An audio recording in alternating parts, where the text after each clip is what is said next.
5 Live Formula One. Good afternoon and welcome to 5 Live F1, coming to you from the sun-drenched hills of Texas, where we are less than half an hour away from lights out for the United States Grand Prix.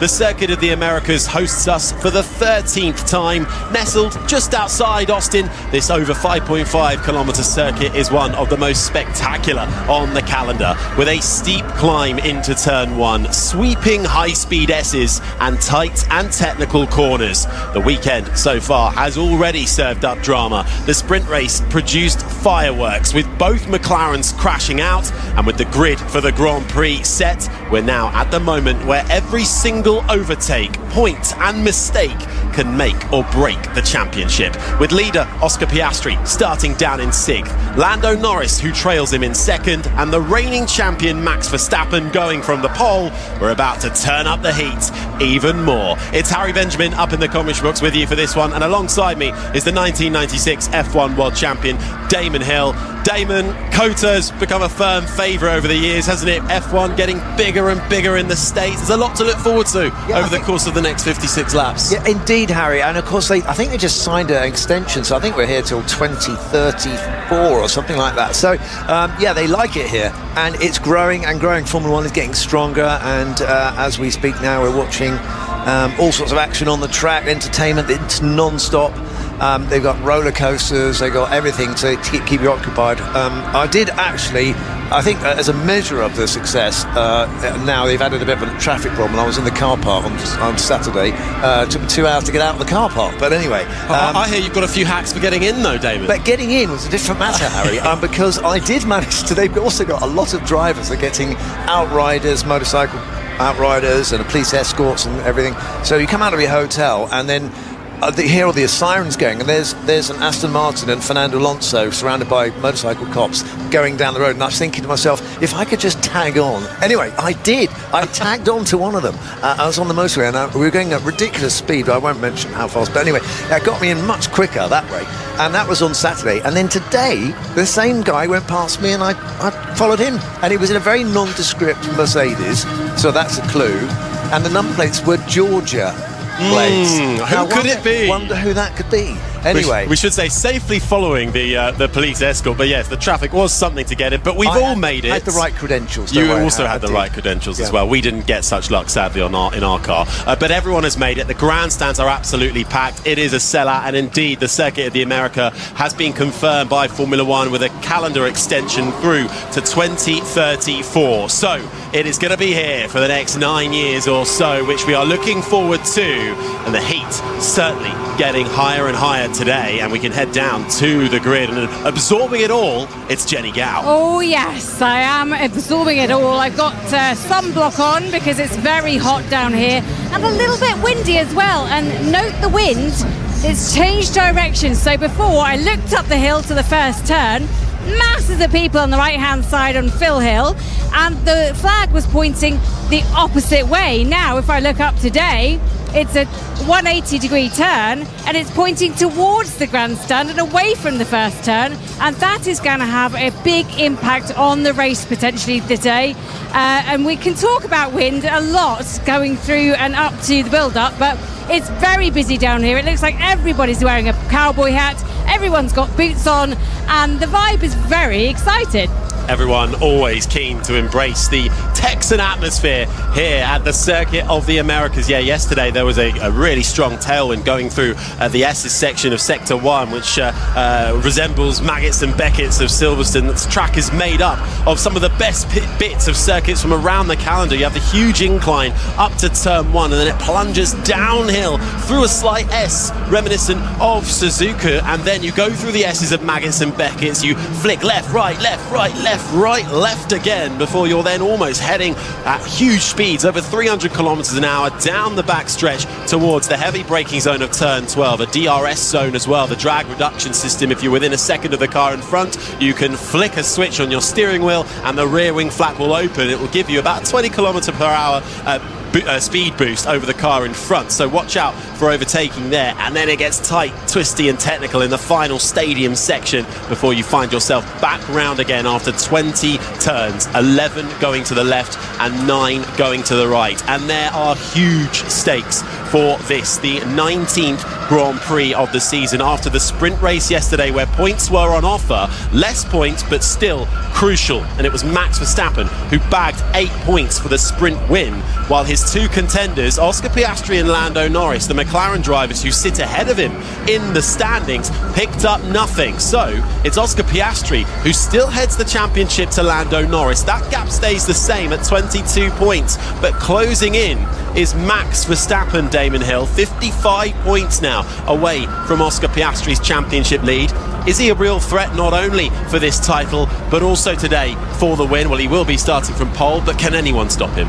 Well, I don't think Max Verstappen thinks anyone can stop him, but I think he also is realistic. I mean, he was an outside chance, and it looked very much, most of this season, it looked like Oscar Piastri was a very comfortable leader in the championship, and Lando was having trouble catching his pace, and they weren't very happy. The Red Bulls weren't very happy, but they've done something. He's happier now with his car, and he's putting it to good effect. And of course, now we've got McLaren's tripping over each other.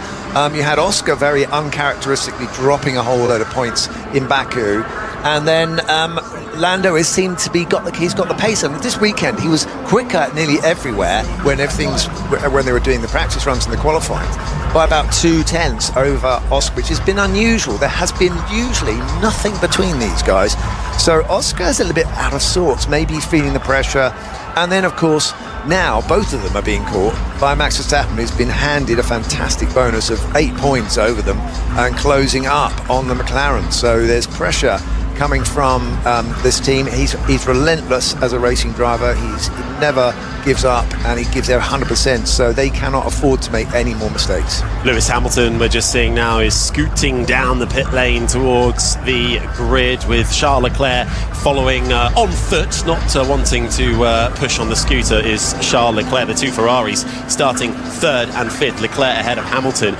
The constructors standings, let's just bring you up to speed on that. McLaren took the title last time out in Singapore. That is all done and dusted. The fight for second is still on though. Mercedes heading Ferrari in that battle, with Red Bull close behind. Williams looking like they have solidified their hold on 5th place in the Constructors' Championship. And then we have that midfield battle, a huge 4-team battle really over 6th place, with the likes of Racing Bulls, Aston Martin, Sauber and Haas. Just a handful of points separating those teams, and although it's only 6th in the Constructors, that will be huge bonus money at the end of the year for those participating. Alpine, the 10th and final team, a little adrift in the standings and struggling towards the end of this season. Damon, after the sprint yesterday, how important is that turn 1? How are the drivers going to attack it now after, well, the carnage that we saw yesterday? Well, it was particularly specifically designed to make an opportunity for people who fancied their chances going down the inside very tight to the apex. But the problem with that is that you have a very, very sharp turn once you get to the apex, and you've got a lot of cars coming from your right, cutting on the racing line, and we've seen so many incidents like that. It's just very tempting. The drivers can't resist it. They see a gap, and if you go right wide and take the correct line, which would be a much quicker line, which they do in qualifying, then you have the problem of being basically robbed of your apex by the guy going up the inside. So this corner is treacherous. It's designed to create an issue, and it has done in the past. So very, very difficult one to navigate on lap 1. Absolutely. Well, lots of grid action at the moment right now. We are having a bit of a new format on the grid in terms when it comes to the starting procedures, and having a bit of music elements as well. Really, the circuit of the Americas embracing all types of music, but here is the national anthem.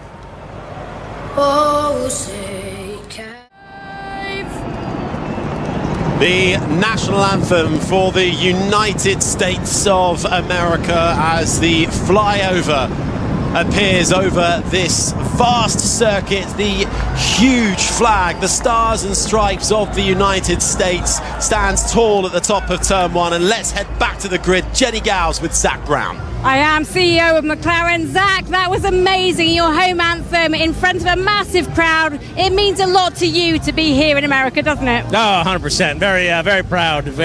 We put on good shows here, so now it's our time to put on a good race for the fans. I was going to say, you put on a good show yesterday. It probably didn't have the result you wanted to in the sprint race, both cars crashing out. What are you going to do today to keep it clean and get the most points you can? We're going to give it our best shot again. You know, Formula One's not easy. This is a tricky turn 1. 3-4 cars always trying to funnel into one apex. So hopefully we learned a little bit from yesterday, and we'll give it a go again today. And does the threat of Max Verstappen in the championship worry you? Everything worries me in Formula One, so all we can do is control our own race. Okay, good luck, Zach. Thank you. CEO of Zach Brown down on the grid speaking to Jenny there. So Lando Norris then starts second, actually on the dirty side of the grid, but more often than not that can actually give you the advantage. The driver who has started second here has led lap 1 in 5 of the last 7 US Grand Prix, and it is all to do with that funneling up towards turn 1 and that vast wide open space that concertina's all of a sudden. Yeah, we've seen this kind of so many times here at this first corner that it's very difficult. Even though you have pole position, the guy who's in second has the line for the first corner and is invariably tempted to take the opportunity of putting his car on the apex and ending up coming out of turn 1 in the lead. So it's a rare thing for you to convert pole into the lead on the first lap. Having said that, Max is now is going for his 7th win here. He's got 6 here at Grand Prix racing, and the only other guy who's got that is Lewis Hamilton, so he's going to go one further, but he's also got an incredible conversion record from pole position here into a win. So you cannot look at past performance and predict what's going to happen, thankfully. Max Verstappen riding high as well, winning 2 of the last 3 Grand Prix. What about our championship leader, though? Oscar Piastri. We're frantically searching for the second papaya car on the grid. We'd normally expect it to be nip and tuck with the other one, but Piastri, well, between himself and teammate, has got a Ferrari, a Mercedes, and another Ferrari. The champ leader starts all the way down in 6th. Can he find himself up on the podium today? Yes, I think the performance of the car is not gone. You know, I think they still, over a race distance, the McLaren is still the favourite. I think that Max may have changed that a little bit. The Red Bull may be able to keep up with them. They were constantly upset about the tyre degradation that they had on the Red Bull, and it was always McLaren's strong suit that they actually were able to extend better and save their tyres. Sorry, David, we've got to run down to Jenny. She's on the grid. Oh, good. Right, I am down here with Drake Milligan, country and western star, who performed on the track just before the cars went out. How cool was that? It was the most impressive stage I've ever been on. That's saying something, isn't it? Pretty much, definitely the most worldwide stage too. I mean, it's pretty. I try not to think of how many people were seeing that at once, but it was awesome. So cool. It's so cool to be a part of this whole craziness. What does it mean to you for this massive race to involve you, but also to showcase Austin? It's great. I'm a Texan, born up in Fort Worth, and so to kind of represent Texas in all this and kick off the race, it was such an honor. And as the race, what do you think? Who are you backing? Are you a new fan? I have no team yet. I have no team yet. But I don't know. I'm just here to enjoy the race and have a great day. Love that. Thank you so much. Thank you very much. Thanks, Jenny. Yeah, the party atmosphere, the music culture here really taking over. This is more than just a Formula One race now. This is an event, much like we're seeing throughout the season. Look at Silverstone now. It's an event with almost a race tacked onto it. Such is the global phenomenon that Formula One has become over the last few years, with that drive to survive effect as well. Back to the on-track stuff, though, David. We were saying Piastri's got a bit of work to do from SIG, but McLaren in general just seem a little bit down on pace. Yeah, well, I think the pace is there, but what they're definitely down on is track time. They lost the whole sprint. This is on a sprint weekend. You don't get the time to find out what the tyres are doing, because most of the time it's taken up with qualifying for the sprint and the sprint. So they missed 2 sessions of finding out, and they lost one of them because they were both basically lost. You know, both cars crashed into each other. So they are down on info on tyre and setup. So they're going into this race with less data than they've probably ever had all season. And the rest of the guys, you have to say, Max found out a little bit about what his car was likely to be like, but the wind is 180 degrees different now, so everything is going to be new, and information is not forthcoming. They'll find out as they go. The first stint is going to tell them an awful lot, but these guys are going into the unknown. They certainly are, as the Haas driver of Esteban Ocon puts the hands device over his shoulders and climbs in to his Formula One car with a bit of work to do for the Frenchman. He's all the way down in 17th. Let's bring in the BBC F1 correspondent, Andrew Benson, just on the McLaren situation at the moment. Andrew, I know you've been speaking to the CEO, Zak Brown, over the course of the weekend. What do you make of how their performance has been so far this weekend and that Red Bull Verstappen threat? Well, speaking to Andrea Stella, the team principal, last night, he was basically saying he was concerned that Verstappen and Red Bull will be the fastest combination for the rest of the season at every race. Now, until now, they've been saying, it's been track characteristics in Baku and Monza and Singapore that have sort of lent the form away from them. Now we've come back to a normal circuit, if you like, with a big mix of corners, and they still haven't shown the pace that they were showing earlier in the season. So Red Bull have definitely taken a step forward there. McLaren, though, also seem to have taken a sort of slide back towards the rest of the pack, but that might be to do with the way their weekends panned out. As Damon was saying, missing the sprint, as well as costing points, it costs a lot of track time, and that means that you don't get information from the car, and that means you can't take risks with the setup. It's really important to run these cars as low as possible to get maximum performance. But if you don't know whether you're in danger of wearing out the underfloor, you could be disqualified if you get it wrong. So McLaren have had to build in a bit of caution into their setup, whereas others have had more information to go on. So that could have an effect on the race. Of course, we have seen disqualifications for excessive wear on the plank, the underside of the Formula One car here at this very circuit. Think back to Charles Leclerc a couple of years ago, racing for Ferrari. The other thing, Andrew, I suppose to bear in mind for this weekend is the tyre and the strategy situation. What are we expecting to see here? Well, it's very complicated. Technically it's a one-stop with a... Well, hang on, Andrew. We've got Toto Wolff on the line. Jenny. Yeah, sorry to interrupt you, but Toto's kind of a big deal. Toto, what an amazing scene this is. Again and again, the 13th running, it keeps on impressing, doesn't it? Yeah, I mean, this is such a spectacular event. So many people, and hopefully we have a good race. I was going to say, how do you see this race unfolding for you? I don't know. You'd rather start in the front and have clean air. That's always the fastest pace, but we are where we are, and hopefully he can recover a few places at the start. Yesterday, obviously, we saw a lot of carnage off the start line. Do you predict the same thing, or...? Well, if it's ahead of us, the carnage, I like it. All right, and there you go. Thank you so much. Jenny Gao speaking with the team principal of Mercedes there, Toto Wolff, whose drivers fly off from 4th on the grid with George Russell and Kimi Antonelli down in 7th. And I suppose, Andrew, just to come back to the tyre talk, Pirelli, the tyre supplier, this race is usually a one-stop strategy. They brought tyres this weekend to try and encourage a two-stop. Well, actually, typically, historically, it's been a two-stop, but last year it was a one-stop because the tyres got better, and it looks like it'll be a one-stop this year with the medium and the hard, most likely. But because of the wind change, that could change a lot. It means the SCs are much faster, and it means there's a tailwind through the sort of fiddly bit at the end of the lap, which could mean more locked brakes and more traction problems, and that could mean more tyre wear. So it could be a one-stop on the medium, run it long, then turn to the soft, or it could even be a two-stop if you think that can give you extra pace, because overtaking here is relatively easy. Just a reminder on the temperatures we're dealing with as well. Air temperature just creeping over 28 degrees. Track temperature just about to hit the 45 degree mark. So we've yet to see what everyone's running when it comes to tyres, but as soon as we know, we will bring you up to speed. We heard from Toto Wolff there a few moments ago, Damon. The battle between Ferrari and Mercedes is something I think will be quite intriguing to watch out for. Leclerc third for Ferrari, ahead of the Mercedes of Russell, who's in that Ferrari sandwich with Hamilton behind, and Antonelli just two places back in 7th. Yeah, you'd have to say there's a much more encouraging performance from Ferrari in qualifying. They've got both cars up there in the top 5, so they're looking stronger, but it's tight between them and Mercedes. Yeah, but it's they are fighting. They're pretty much fighting over the scraps. They're left behind from McLaren and Red Bull, but Red Bull are the unusual situation that this Constructors' Championship, they're not. It's almost like they're not focusing on it. They're only interested. Well, they've only got Max. No one else in that team seems to be able to come close to supporting him. We've had several. Obviously, Yuki Tsunoda is there now, but it was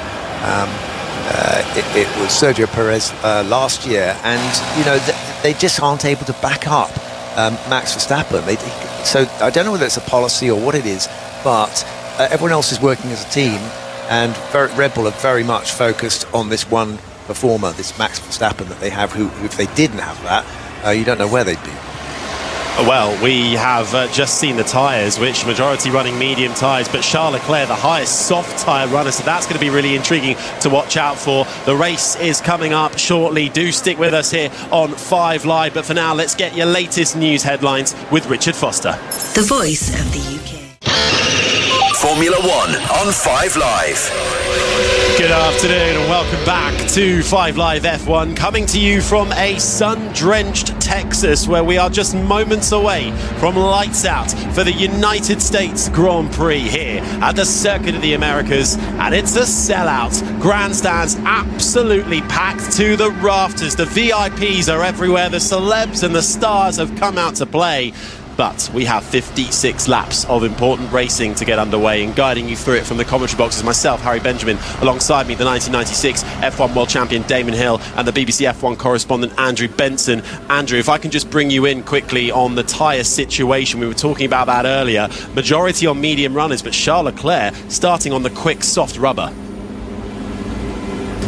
Would he be on a two-stop already, Charles Leclerc? I don't know, but it's going to be difficult to keep that soft going for a long time in the first stint, but maybe he can make it work with a soft medium. Well, let's see what happens over the course of this 56-lap race. We have Max Verstappen on the pole. We will take you through the entire grid in full. Their stakes are so high here in Austin, Texas, as the last quarter of the Formula One season is about to get underway.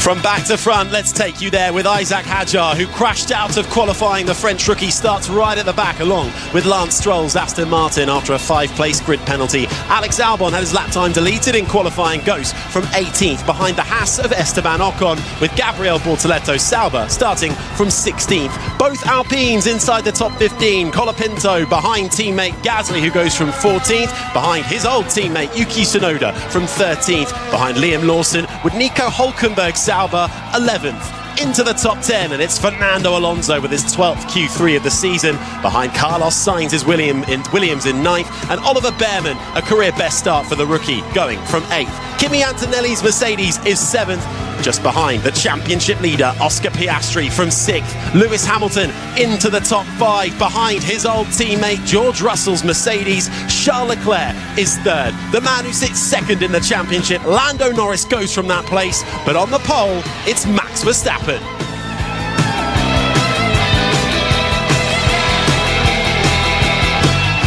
Round 19 of 24 coming to you here from Austin, Texas. Elsewhere today in sport, in the Premier League, Man United beat Liverpool 2-1 at Anfield for the first time since 2016. Also, Aston Villa beat Tottenham 2-1. You can hear all the latest on that on the Football Daily podcast, available on BBC Sounds. And England's cricketers booked their place in the semi-finals of the Women's World Cup with a thrilling 4-run win over co-hosts India. But right now, our attention turns to Formula One, the 19th race of the season out of 24. Max Verstappen on pole position, Lando Norris alongside him, with what could be a fast-charging Ferrari on an alternative tyre strategy, going from 3rd, and the championship leader out of position, down in 6th, Damon Hill. Yeah, it's great, isn't it? I mean, we've got such a good grid here. It's fantastic. We've got 3-4 different teams in the top 4, and Charles has definitely put the cat amongst the pigeons there, clearly going for a fast start. Those softer tyres he's on will give him a little bit more traction if he gets the start right. So he might spring a surprise on the guys ahead of him. And that, you talk about stops and strategy. It all depends on who's in front of you in a race. Once you've got cars on the track in front, your tyre strategy is dependent on other things, like the amount of damage that does to you. So they're taking their positions now on the grid. They are indeed. Max Verstappen has lined up in that position. Quick update with our eyes and ears on the ground. Jenny Gow. Over 100,000 people have come here to the Circuit of the Americas. They are all on their feet, watching the start, waiting for it all to go. What's going to happen? They want to know the answers. First two runners, Verstappen and Norris on the medium tyre, Charles Leclerc on the soft. Everyone else up until 16th place. Gabriel Bortoleto, he is on the soft tyre. Esteban Ocon and Alex Albon right at the back. They're going on that harder tyre. They're going to try and go as long as they can into this race or bank on some sort of safety car, with Isaac Hadjar doing the same thing. He will be the last car that lines up at the back of the pack, with just the medical car behind him now as he slots into that grid position. They all look at that huge incline up towards turn one, where you rise over 130 feet before it funnels into the left-hander. It is all eyes to the lights, and it will be foot to the floor as we go racing in Austin, Texas. And it's a great start from Max Verstappen, who slides across to the inside. Charles Leclerc taking a wide entry point, gets so close to Lando Norris on the inside. It looks like a clean exit out of turn one for everybody. Charles Leclerc challenging Lando Norris for second, and he's made the move. Leclerc into the S's now, tries to go around Max Verstappen, but it all concertinas up. One by one they will go left, right and left, but it's Verstappen with Charles Leclerc second, Lando Norris down to fourth. Looks like Oscar Piastri's gained a position, he's up to fifth. Yeah, it was a terrific start, wasn't it, from Charles Leclerc there. He did exactly what he'd hoped to. He managed to use the extra grip. He went round the outside of Lando and actually managed to pull it off on the exit there. And Lando now has lost a place, with Piastri now going round the outside. I think that's a George Russell. He's retaking, or George has had another go at getting his place back. Down the back stretch we go towards turn 12. Few cars running out wide at the back of the pack. Alex Albon has shuffled down to last place, but Max Verstappen has a clear view in front of him, going side by side, or trying to, as the second Mercedes of Kimi Antonelli going toe-to-toe with his fellow rookie Oliver Behrman in the Haas. Yuki Tsunoda has made gains. Yuki Tsunoda's had a brilliant start from 13th up a couple of places into 11th. We've got a yellow flag out on track. We haven't seen what it's for just yet, but it's smooth sailing up front for Max Verstappen, who leads as it concertinas up once again into the tight left-hander of turn 15. Then they have a triple right-hander to contend with huge high speeds reached over 300 kilometers an hour around this circuit of the Americas. And before you know it, we've come back around again to complete lap one. It's Verstappen who leads Leclerc. Norris is third with Hamilton fourth. Oscar Piastri's got company though, with George Russell trying to line up the Australian into turn one. DRS won't be available to him yet. Piastri's forced to defend that inside line, up the hill into the left-hander, plunges back down again. Piastri holds it from Russell, Antonelli, Behrman, Sainz and Tsunoda, the top 10. Yeah, it looks like Piastri's got his hands full now, looking in his mirrors with George all over the back. And we saw what George was doing in the early part of the race in the sprint against Max Verstappen, taking a massive lunge down into turn 11. So he might try it on Oscar. You know, it might be that Oscar's got the pace in the long run, but right now he's having to race by looking behind him. Outside of the top 10, Nico Hulkenberg is 11th. Alonso's lost positions down to 12th. Then comes Lawson, Gasly, Bortoleto using the soft tyre to gain some positions. He's up to 15th place. Ocon is 16th. Then comes Colapinto, Stroll, with Hadjar and Albon completing the 20 drivers in the field. Much cleaner than the sprint race yesterday. And already Max Verstappen is just starting to eke out a bit of an advantage over Charles Leclerc. As further back, we have Oliver Behrman in the Haas fighting now with the Williams of Carlos Sainz. Two teams embroiled in a great scrap in the midfield. Oliver Behrman, who raced his way to points last time out in Singapore with 9th place, had a career best start here, but Sainz is going to dive down the inside at turn 15, forces the move. Behrman sees him coming, relinquishes the position. Behrman down to 9th, now has to worry about Tsunoda. Yeah, and of course Ollie Behrman has got these points penalties. He got penalised against racing against Kimi Antonelli yesterday, and he was really anxious because he thought he was going to get a ban. He's up to the limit, so I think he was a little bit of a sitting duck there, with Carlos Sainz doing a fantastic move on him, but he didn't want to defend too vigorously. Yeah, he's got 10 penalty points as Oliver Behrman. If you get 12, you get a 1-race ban. He'll have 2 fall off when we get to Brazil in a couple of races' time, but Behrman perhaps just treating things with caution, but other drivers around him will know that. Yuki Tsunoda, I think, has just displaced Behrman as well. Tsunoda flying up the field, up into 9th. Further back, Lance Stroll's made a move on Esteban Ocon. They're having a nice fight, despite T-boning his Frenchman friend yesterday in the sprint race, which Stroll received a 5-place grid penalty for. Lap 3 of 56. Verstappen now has a 1.7-second advantage over Leclerc. Leclerc using that soft rubber for that extra purchase at the start of the Grand Prix with a little bit of extra tyre life to start with, but it quickly runs away from you. The faster tyre, he'll have to pit before Max Verstappen. Lando Norris now is trying to find his way through. Norris is on the medium tyre. Leclerc defends with the aid of DRS down the back stretch. Leclerc compromised with the inside line. He'll be later onto the throttle, side by side for Norris and Leclerc. Norris just has to ease out of it, but he'll tuck in and try and get the up and under as they go towards 13 and 14 onto the braking zone for the tight left-hander of 15. Leclerc looks like he's struggling slightly with Lando Norris closing in behind. Yeah, it's fantastic having soft tyres to get you off the line, but now we're into a few laps into the race and those soft tyres perhaps are giving up already, and you got Lando he had a go, and he's obviously feels he's able to get close enough, but he doesn't really need to rush this. He's actually probably more worried about behind him in Lewis Hamilton is on a medium tyre, the same tyre strategy as himself, whereas I think Charles Leclerc is going to actually, he'll get him on the pit stop anyway, because he's going to have to pit earlier than Lando. Yeah, we certainly are as we embark on lap 4 of 56. Verstappen leads Leclerc, Norris, Hamilton and Piastri, the top 5. Jenny Gao. As you predicted, if you start on the soft, it's likely that you'll have to do a 2-stop. It's predicted by Pirelli that they'll last 12 to 18 laps, so keep an eye out, see if Leclerc comes in before that. That means degradation is higher than expected.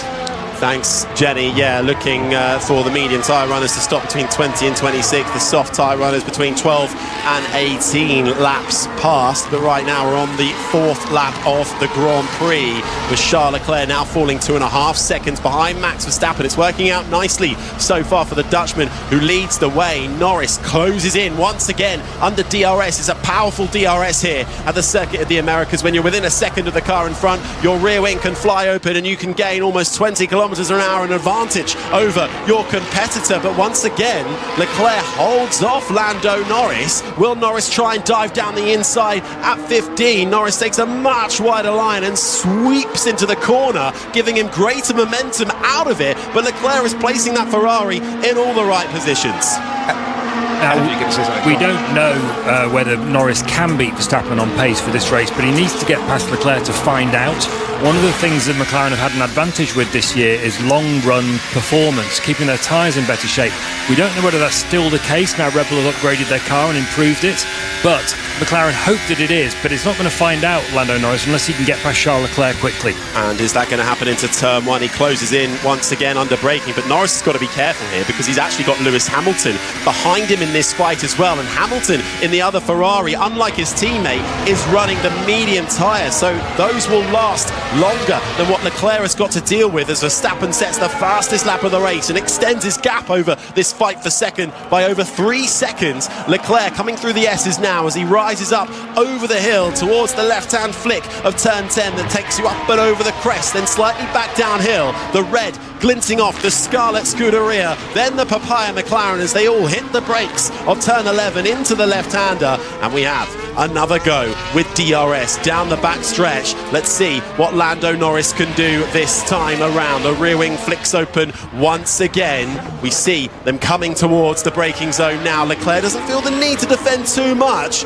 Norris can't find a way by. No, but Lando's problem is Lewis Hamilton. Lewis Hamilton is looking very racy and he's piling the pressure on Lando. That's why Lando is anxious and looking for ways past Charles Leclerc, but he must not get too close. He mustn't damage his front wing. He knows that he can race a lot harder than this, but the worst thing that can happen now is that Lando in this position ahead of Oscar Piastri for the championship.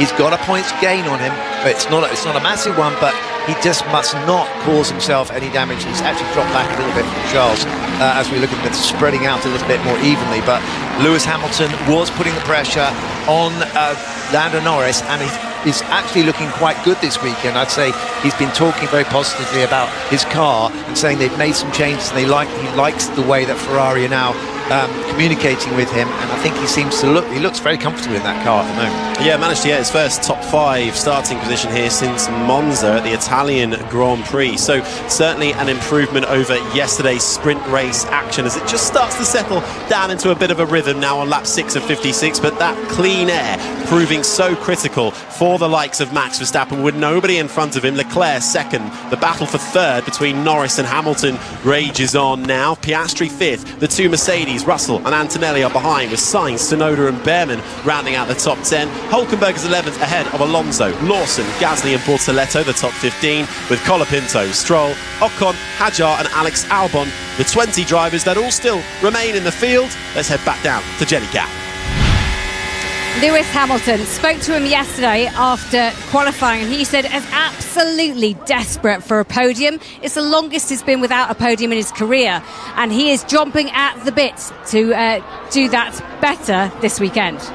Thanks, Jenny. Yeah, absolutely. We'll be looking for a result. Has gone well. If 18 races go by with no podium for Lewis Hamilton as a Ferrari driver, getting dangerously close to setting the record, as we're just getting another look at the start then again, and Damon. And Charles Leclerc took a much wider line going through turn one. We've got Mercedes off on the track. We're seeing live pictures against the replays, and I think which can't quite see which Mercedes it is at the moment, hoping to get a better image of it. It looks like it is Antonelli, who has found himself off. He's managed to get back onto the circuit. Doesn't look like he's made any contact with the wall, but still rolls on round. It is Kimi Antonelli, who is dropping all the way to the back of the pack. And we've got another car that's pulled off onto the side as well. And it is the Williams, and it will be Carlos Sainz who's had damage. Front right puncture, front wing damage. Have they come together? Carlos Sainz fighting with Kimi Antonelli. What would have been 7th place, they were fighting over. Sainz chasing Kimi Antonelli. Sainz is out of this one. The yellow flag is out. Antonelli, this is the sound of the Italian rookie making his way through turns 2 and 3 now. Looks like everything seems to be operating fine for the Mercedes at the moment. He stayed out and stayed in the Grand Prix as the virtual safety car comes out. Yeah, so we're going to get a replay at some point. We'll find out what's happened. Unfortunately, at the moment, we can only guess that those two drivers have come together and that Carlos Sainz has come off worse, because Kimi Antonelli, although he spun off, he's rejoined the track. So all those behind those two have moved up 2 places. Now, here we go. We're going to get a proper look at it now. It's coming into the tight left-hander of turn 15. Sainz tries it down the inside, but runs out of room as Antonelli turns in, hits the front right of Sainz. That spins Antonelli off and into the gravel, and terminal damage for the Williams driver. And that's the sound of the thump. It's such a shame, isn't it? Yeah, copy. Saw that, mate. Yeah. What the you do? Yeah, so Kimi, I was going to just say before he actually confirmed it for me, he's going to complain that that wasn't his fault, and that was basically Carlos Sainz being a little bit over-ambitious, which is a shame, because we just saw Carlos do a good move on Ollie Behrman, but this one was... Sorry, guys. Antonelli just turned me there at the end. It's a really tricky corner, that left-hander, but I have to. I feel like Antonelli has a little bit more right to be aggrieved on that front. I think so. I think, Harry, because Carlos he knows he wasn't far enough ahead, and he put a wheel in, and basically, if you stick a wheel in between a car that's going for the apex, you're kind of expecting him to cut across you. He should have pulled out. He wasn't far enough alongside, and so unfortunately, he's gone from hero to zero, I'm afraid, Carlos, in that particular occasion, because he was doing so well. He qualified well, he qualified the car well, and he got a pass, he got a place on Ollie Behrman, and he was looking good. But and that incident has been noted for causing collision, by the way, from race control. That is the sound of a pit stop for Alex Albon, who started on the hard tyre all the way at the back of the pack. 2.4 second stop for the Thai driver, so making use of a virtual safety car to save a bit of time coming into the pit lane. Under a green flag, it's about 20.6 seconds the pit loss, and Albon himself found spinning round in the early parts of the race. I think it was on lap 1 where he found himself all in a tiz, having made contact with the Aston Martin of Lance Stroll. It was tyre face to tyre face, so both got away with that one. But Albon has come in to the pits and changed onto the medium tyre. So it's a great, on the green flag you lose about 20 seconds, so virtual safety car will be half of that time lost when that comes out, and everybody slows down, has to hit a delta that comes up on their steering wheels, can go no faster than that over the course of a lap. Albon feeds out down in 19th, so a bit of a cheap pit stop then for Albon, but no other takers. Charles Leclerc not feeling that it's sufficiently beneficial to come in and get rid of those soft tyres under a VSC. Yeah, race is suspended. But just before that happened, Lewis Hamilton had posted the fastest first sector of the race. So, as I was saying, Lewis looking happy, looking racy. When this gets underway again, we'll see whether or not he's going to pile more pressure on Lando Norris. Lando has now to get cracking. He needs to get past Charles at some point very soon to if he can see if he can do anything about Max at all. But before he knows it, he'll have Oscar Piastri right behind him as well. But at the moment he's got a nice buffer. He's got a quite fast Ferrari with Lewis Hamilton in between them. Right now, if it ended like this, with Max Verstappen winning and Lando Norris in third and Oscar Piastri in fifth, as we're back underway, by the way, with DRS enabled, we get going. So Piastri's made up a spot to fifth. The gap between Norris and Piastri would come down to 17 points, with Verstappen 40 points away from the championship lead. But we've still got a long way to go here on lap 9 of 56. Verstappen leads Leclerc, Norris, Hamilton and Piastri, the top five. Andrew. Well, what's interesting about that virtual safety car period, it's supposed to neutralise the race and keep the gaps the same. Lando Norris was 1.4 seconds behind Charles Leclerc when it came out. He's now 2.6 seconds behind. So Lando Norris has messed up that virtual safety car period and cost himself a second. Yeah, I was confused when we saw the pictures because there was such a huge gap between Lando and Charles Leclerc in front of him, so I don't know how that's happened. Is that because they have a delta, they have a readout on the dashboard, and they know what time they can't increase, they can't reduce the gap by. Or either that, or Charles has disobeyed the rules and got more of an advantage than he should have done. As they are back up to racing speeds. Either way, incident involving Antonelli and Carlos Sainz, who we're now seeing walking rather forlornly back in the paddock, will be investigated after the race. Also an incident involving Esteban Ocon for a full start that's being reviewed with no further investigation. So the Haas driver, who's down in 16th, gets away with that one. It's lap 10 of 56. We're back to green flag running. Verstappen leads Leclerc by 2.8 seconds with Norris in third. Hamilton is fourth, Piastri fifth. Then comes Russell, Sonoda, Behrman, Hulkenberg and Alonso. They are the point scorers. That is your top 10. The other thing that's interesting is that Max Verstappen was streaking away in the lead. He built a 3.2 second gap by lap 4, but he's not extended it any further. In fact, Charles Leclerc's pegged him and it's currently 2.8 seconds. So is that Max Verstappen just managing his tyres because he doesn't need to push any harder? What's going on there? And he's just done the fastest first sector now, Charles Leclerc. So he's had a time that he's cooled off his tyres with a virtual safety car. So now those soft tyres have come back to him a little bit. So he'll be quick for a lap or two, but I doubt if he can keep it up. It's well front left. Doesn't look or feel great. Oscar Piastri concerned about his front left tyre. Also seeing Lando Norris was a little bit worried about graining on his front left tyre as well. The team have said to them they're not particularly worried about that. So last lap around then, as we're back up to racing speeds. Verstappen now 2.7 seconds ahead of Leclerc. Norris in third, with Antonelli, who's just set the fastest lap and back into this race, having been biffed off the track by Carlos Sainz. Antonelli's now down in 18th, only ahead of Alex Albon. Carlos Sainz out of this race, his third DNF in a Grand Prix this year. And the gap from Hamilton to Norris is 1.3 seconds. The gap from Piastri to Hamilton is 1.3 seconds. And the gap from Russell to Piastri is 1.3 seconds. So you can see we've got a kind of everything's settled down a little bit. You wonder whether they're actually now in tyre saving and strategy observing mode. Lando, from what we've seen so far, it looks more like Plan B. That is what Lando Norris's engineers have just said to the British driver, who currently sits in third, over the team radio. So Plan B, then you have to think, is that going towards more of a two-stop or switch, or going longer with a medium and trying to then stick a soft on at the end? Well, if we only knew what Plan A was, Harry, we'd be able to tell you. Well, medium to hard. I think Plan A, that would be medium to hard, one stop. No, you're guessing about it. I mean, we don't know, is the truth. But what that highlights is Charles Leclerc in second, plus slight graining in the sheer heat that we've got here in Texas, is bringing issues for Lando Norris in that McLaren. Yeah, so, well, they're not at the moment. It's like they stopped racing and they're just driving around it with a kind of an even gap between all of them, all the cars. It's almost as if they're looking for clean air and trying to get their cars to preserve their tyres a bit better.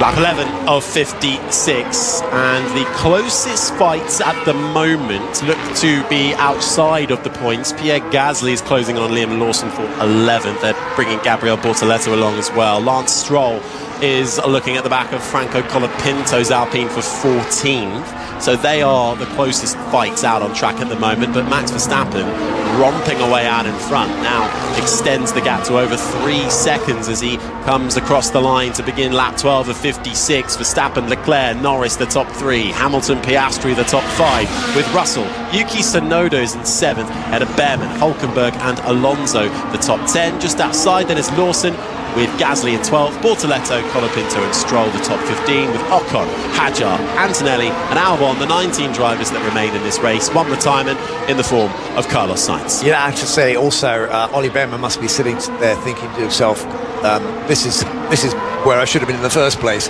I'm now in 8th place where he was until he got overtaken by Carlos and dropped back a couple more places.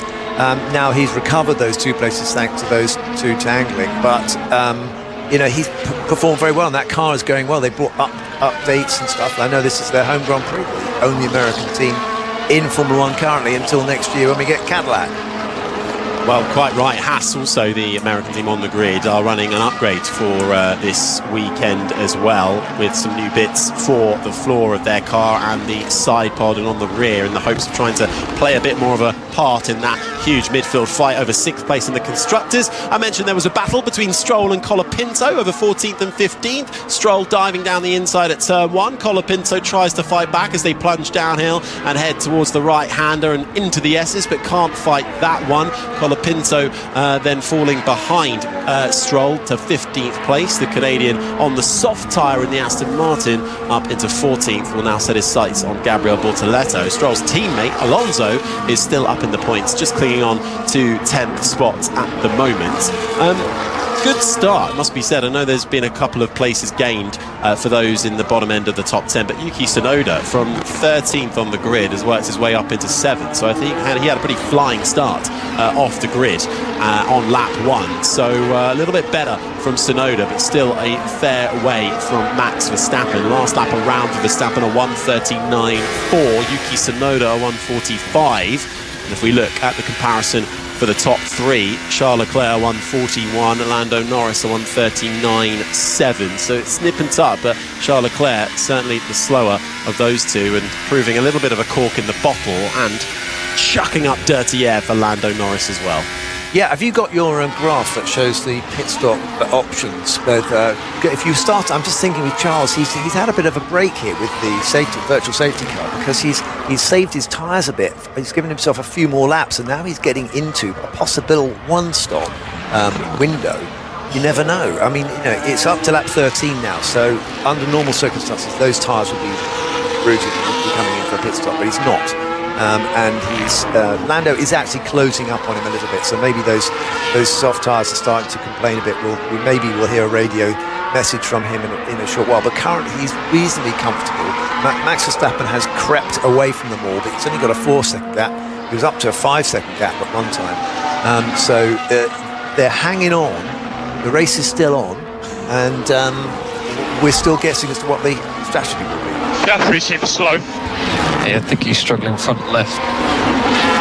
Yeah, for Oscar Piastri, a 1:46 last time around, a couple of tenths quicker was George Russell on the last lap. You're right about Lando Norris. He certainly pulled to within a second of Charles Leclerc, gets the aid of the DRS coming into turn 1, closes up once more. The pit window is open for the soft tyre runners. You could have gone to around lap 12, but you can make it to lap 18, Pirelli believe, if you can nurse that soft tyre. And then after that, well, you're looking at maybe switching to a medium, but if you can pull off the one stop, that will be a good feat from Charles Leclerc and Ferrari, but there's still a way to go in this 56-lap race, of which 14 are being completed. If Lando... Oh, got another radio. Track limits for Norris. Copy. But hang on a minute. He's looking in his mirrors and seeing Lando Norris, and he's complaining about him maybe disobeying track limits or breaching track limits. What's the correct expression? They do like to tell tales at each other, don't they? They do a bit, yes. It's all a bit sneaky in the F1 at the moment. But then, I tell you what, though, David, Lando Norris is really closing in on Charles Leclerc coming into turn 12. Closes up once again. This is the closest he's been, actually, in a few laps, as he just turned up the wick slightly for Norris. Has Leclerc's tyres really fallen off the cliff now as that Ferrari starts to squirrel about a bit as he tries to apply the throttle heading downhill towards the tight corkscrew left-hander of turn 15. Holds on to it for now. The next overtaking spot will be up the hill towards turn 1. Yeah, I was going to finish my point. I mean, obviously, if Lando's closer, of course, no wonder Charles is looking at mirrors at him. He's looking to see when he's going to have a go at overtaking him. But right under his rear wing now, almost as they go under the start-finish straight, and he's opened his DRS, he'll be closer still going into turn 1 in a moment, but not close enough to do a passing manoeuvre. So he'll have to sit in the dirty air through these combination corners, the fast sweeping corners right up till turn 8, is it, of the first part of the lap. This fabulous bit of circuit, actually. It really does. You flick left, then right, then left, then right, then left, then right again, as you're almost on a roller coaster ride through sector 1 before you then head up and over the hill at turn 10. A left-hand flick. You then have your first big braking point into turn 11, which Charles Leclerc and Lando Norris are heading towards now, and that will set you up for the drag down towards 12. So this is the next big overtaking point then for Lando Norris to try and get good traction on exit out of turn 11. He'll hit the switch to get the DRS. He's within half a second. He can close on the Ferrari in front of him. Lando Norris hunting down Leclerc, who moves to the inside to try and defend his position. Lando Norris gets a wing alongside. He tucks underneath the Ferrari, but the Ferrari will have the inside line for turn 13. Can Norris hang around the outside? He tries to, and then gets the switch back, but Leclerc's Ferrari is there and defending right in the middle of the road. This is lovely driving from Charles Leclerc, who is doing everything he can to keep what looks like a faster McLaren behind him in that really tight, technical, twisty section. The Ferrari still ahead of the McLaren. Yeah, it's a beautiful driving, and obviously covering Charles, looking where he has to be on the circuit to make sure that Lando hasn't got a big enough gap, but he had a great opportunity to have a look there. Now he's on the start-finish straight with his DRS is open, and he's much closer this time, and he came from a long way back at turn, going down to turn 11, but this time he does not go for it. All the time in the background we can see Lewis Hamilton creeping ever closer as these two race each other. They're going to be holding each other up, and Lewis will be sitting there thinking, okay boys, you go and play, I'm going to come and get you. A bit of action in the pits further back. Gabriel Borsaletto has come into the pits in the Sauber and swapped his softs for some medium tyre running. Andrew. But that's interesting because he was on softs just like Leclerc, so maybe Leclerc's tyres are beginning to go as well. We are seeing that Max Verstappen's extended the lead by 2 seconds in the last 2 laps. So this is really scuppering Lando Norris's attempts to chase down Max Verstappen. If he can, we don't know that yet, but we're not finding out right now. But also a benefit for Charles Leclerc as well, because you're still kind of within dirty air when you're about 4 seconds behind the car in front. So being 6 seconds behind is also a little bit advantageous for Charles Leclerc to keep those tyres in their lifetime, and he's bringing Lando Norris along for the ride, and his teammate Lewis Hamilton, who is circling behind Lando Norris. Oscar Piastri hasn't really been able to close in on this battle. He's in 5th, Oscar's about in 4 trouble. seconds back. He's not been quick here all weekend. He's losing 2 tenths, he was anyway, to Lando this weekend. He's just never been happy with his car. As we look at Lewis Hamilton, is actually lapping half a second quicker than the guys in front of him who are battling. Watching a replay, the reason I stopped is watching Kimi Antonelli having a bit of a moment as he attacks the back of the car in front of him, who Isaac Hadjar. So he's having to work his way through, obviously having to work his way through on a better set of tyres. He stopped, doesn't he, for new tyres? So I think, is that right? Antonelli he didn't stop. No, he just got biffed off the road and had to carry on again. So he's actually, but he's working his way through the back markers and probably a bit annoyed with himself, or with Carlos Sainz, I should say.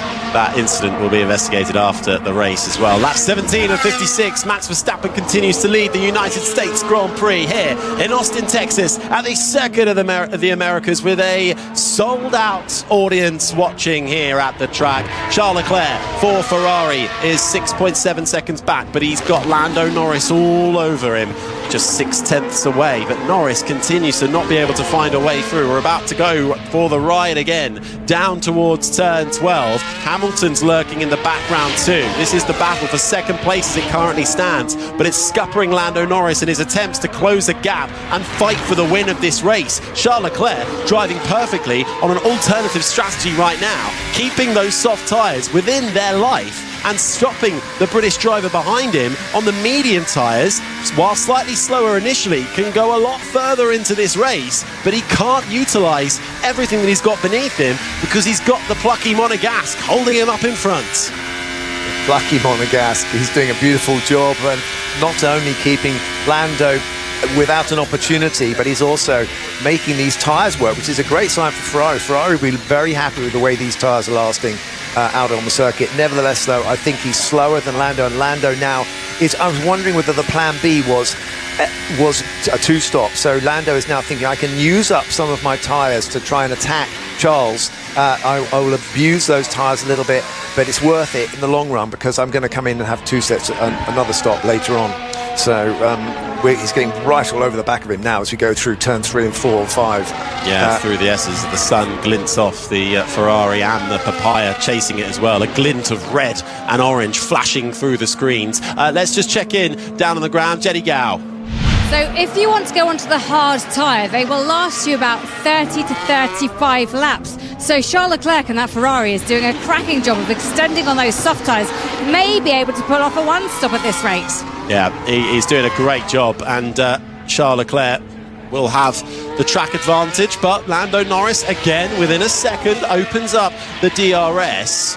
And will it be a late dive to the inside? The thing with Lando Norris is, do you want to try a late dive down the inside? Having picked up no points yesterday in the sprint, out of no fault of your own, really. He's ahead of his teammate Oscar Piastri right now. He's on the podium. He's picking up points.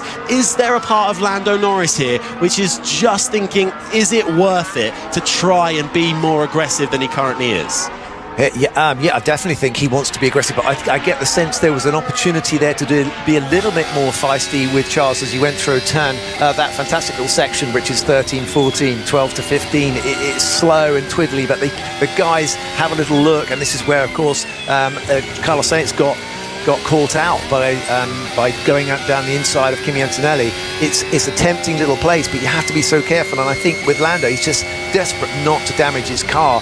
I think he was also losing out some of the DRS issues because I think the wind direction is not giving them the advantage. If the wind is behind them going down that straight, and if you open up the DRS into a tailwind, you just don't get the same effect as if you were going into a headwind. Once again, making their way through those S's. Lap 19 of 56. Verstappen leads now over 7.5 seconds. The gap to Leclerc and Norris. Hamilton is fourth with Piastri in fifth. He's dropped Russell, though. A couple of seconds back is the British driver from Mercedes in sixth. Tsunoda sits seventh, ahead of Ollie Behrman, who's having a really good race for the Haas. Nico Hülkenberg, too, in ninth. Nico Hülkenberg will be hoping to pick up some points for the first time since his podium all the way back at Silverstone for the British Grand Prix. He started a remarkable fourth for the sprint yesterday, but it all came to blows for Hülkenberg into turn one. Alonso holds the final point. The sound you're hearing is Lando Norris. Is the move about to be made finally? Side by side into turn 12 with a huge amount of grading on Norris's front left. He darts to the right, he darts to the left, into the right-hander of 13. Leclerc forces him almost off the track, makes that Ferrari as wide as he can. This is the closest Lando Norris has been to making a move in a while, but once again, Charles Leclerc holds firm and holds the position. Yeah, I think it's more pickup. I think Lando's been on his tyre. You're mentioning there's grading, but I think he's gone offline to try and attack Charles Leclerc. He's got pickup on his tyre, and all the time these guys are fighting. Lewis is getting closer and closer. The gap now is down to 1.1 seconds. So actually, Lewis is nearly in DRS zone on Lando Norris as Lando shows his nose a little bit down into turn one and gets right up behind Charles Leclerc, and he's now starting to sweat a bit because he's looking in his mirrors and seeing Lewis clutching him up. He doesn't need another Ferrari to have to contend with. Well, Ferrari could be a little bit devious here, right? And if they wanted to play proper team games, they could try. Leclerc could could be, slowing down Norris just to bring Hamilton. All he needs is another 10th to be within DRS of Lando Norris. Then Norris is not only attacking, but he's having to look in his mirror as well, with Hamilton and the Ferrari that has a DRS attached to it, suddenly a lot closer in his mirrors than the man who sits second in the championship would like. We're going to go into the left-hander of turn 11, sets you up for the DRS again, and that will come for Lando Norris with the line, and you get a huge increase in your speed over the car in front without the DRS. You can only activate it when you're within a second of the car in front. Leclerc holds the racing line, under braking for turn 12. Norris gets close, but better traction on exit for Charles Leclerc in the Ferrari, but McLaren closes up through the right-hander of 13, takes a much wider sweeping line, does Lando Norris, really carving that McLaren nicely through the asphalt of the Circuit of the Americas, and now they head through the triple right-hander of the turns 16, 17 and 18. Leclerc second, Norris third, Hamilton fourth. It does appear that Charles is through that slow twiddly section, 12 to 15, that Charles is able to get better traction. It's almost as if the soft tyres are still working in the lower speed parts of the circuit, which is preventing Lando from having a good attack in those corners. But again, the battle continues up into turn 1. He's in the position he needs to be, but he doesn't want to be right up under the gearbox of Charles Leclerc, because he will be losing downforce and it will be hurting his tyres. Surely if you're Lando Norris and McLaren now, you have to do something here. Do you go into the pits and try and get an undercut on Charles Leclerc? Do you box to get out of Leclerc's dirty air, get a fresh set of boots on, and try and make hay while the sun shines? He's actually just come up with a black and white flag for Lando Norris for track limits, so Lando Norris has to be careful here not to have all four wheels across the white line, otherwise a penalty will come his way. That's his final warning. He's closing back up on Leclerc. We're going to head down the backstretch again. He's looking closer than he has done. 4/10 the gap. The nose closing in to the gearbox of Charles Leclerc, who moves onto the dirty side of the track. They're side by side. Is this the move for Lando Norris? It is. He hits the brakes. Can he get it controlled into the left-hander? He does. The papaya now ahead of the Scarlet. McLaren ahead of Ferrari. Norris finally up into second and into that clearer air. 10 seconds the gap to chase down to Max Verstappen. It looks like he ran a little bit deep into turn 15, but he holds the position. Norris second, Leclerc third. Charles just had one more go at making Lando sweat a bit. We just had our third strike, track limits, turn 13. We think you were pushed off, but we've had a black and white flag, so be careful. Yeah, I know.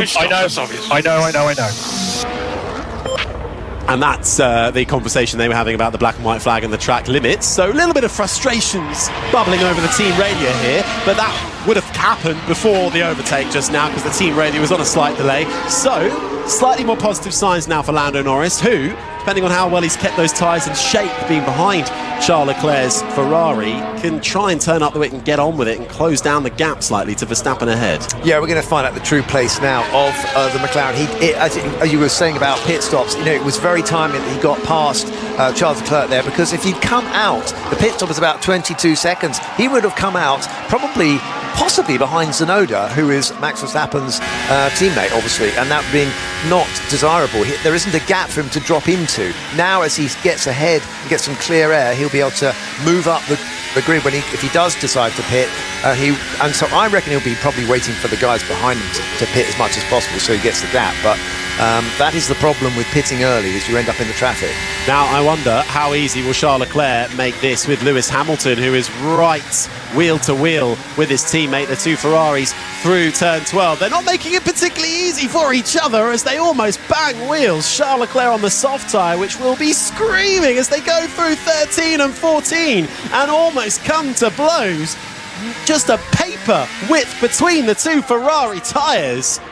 But Leclerc, they're not willing to roll over and let Hamilton through, who will be on fresh and medium tyres. He hasn't pitted, has Hamilton, but the medium tyre will have a bit more life, and they're going to sort this problem out for us, our Ferrari, as they've called Charles Leclerc from third place into the pits, and he's heading your way, Jenny.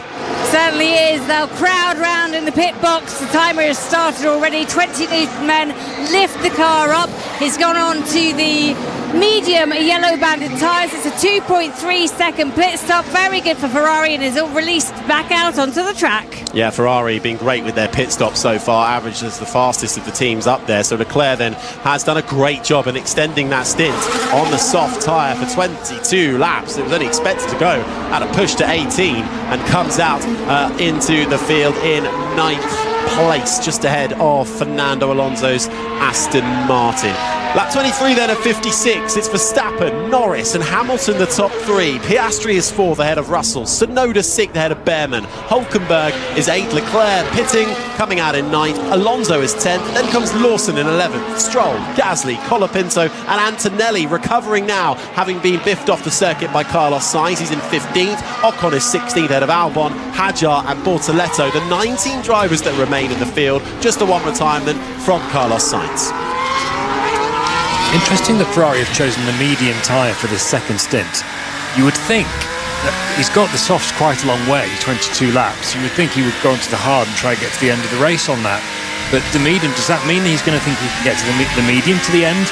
Does that mean the mediums can keep going on the front runners until they switch to a soft for a one stop? Or is Charles Leclerc going to have to do 2 stops?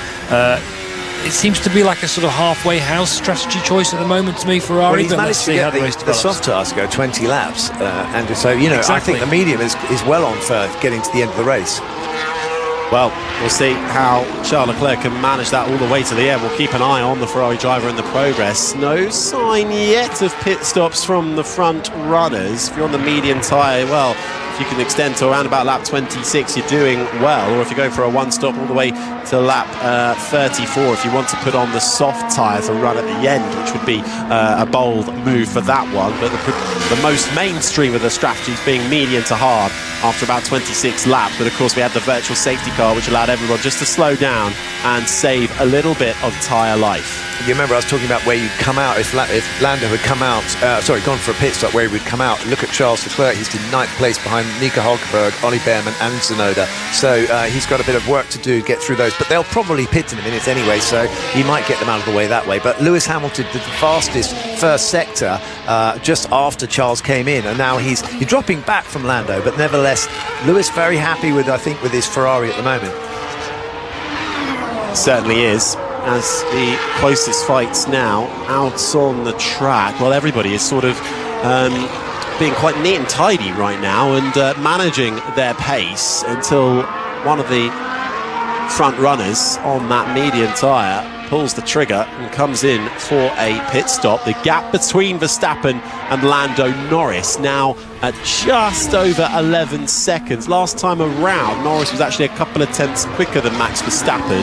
Verstappen benefiting from having clean air, nobody in front of him all the way from lap 1. Hamilton now 3rd, Piastri sitting in 4th, and really we haven't seen much of our championship leader at all over these 25 racing laps we have now run. He's down in 4th, he's 3 seconds back from Hamilton, is 2 seconds up the road from Russell. It's not a complete disaster for Oscar Piastri, but it's not really what you want when you're challenging for a championship. Yeah, well, and Max is having quite a nice Sunday, isn't he, really? He's out there on his own, he's never had any trouble at all from anyone, seems, and probably watching the gap. He'll have to watch Lando. I'm very interested now in the second half of this race to see what the true pace, the relative pace is between these two cars. Lando's got a great opportunity to really improve his chances of a world championship by closing the gap, maybe putting some pressure on Max Verstappen at the end. There's still a long way to go. Now Esteban Ocon has just come into the pits to get rid of his hard tyres. He sticks on the medium, so he will feed back out right at the back of the field, 3.1 seconds from the Haas team.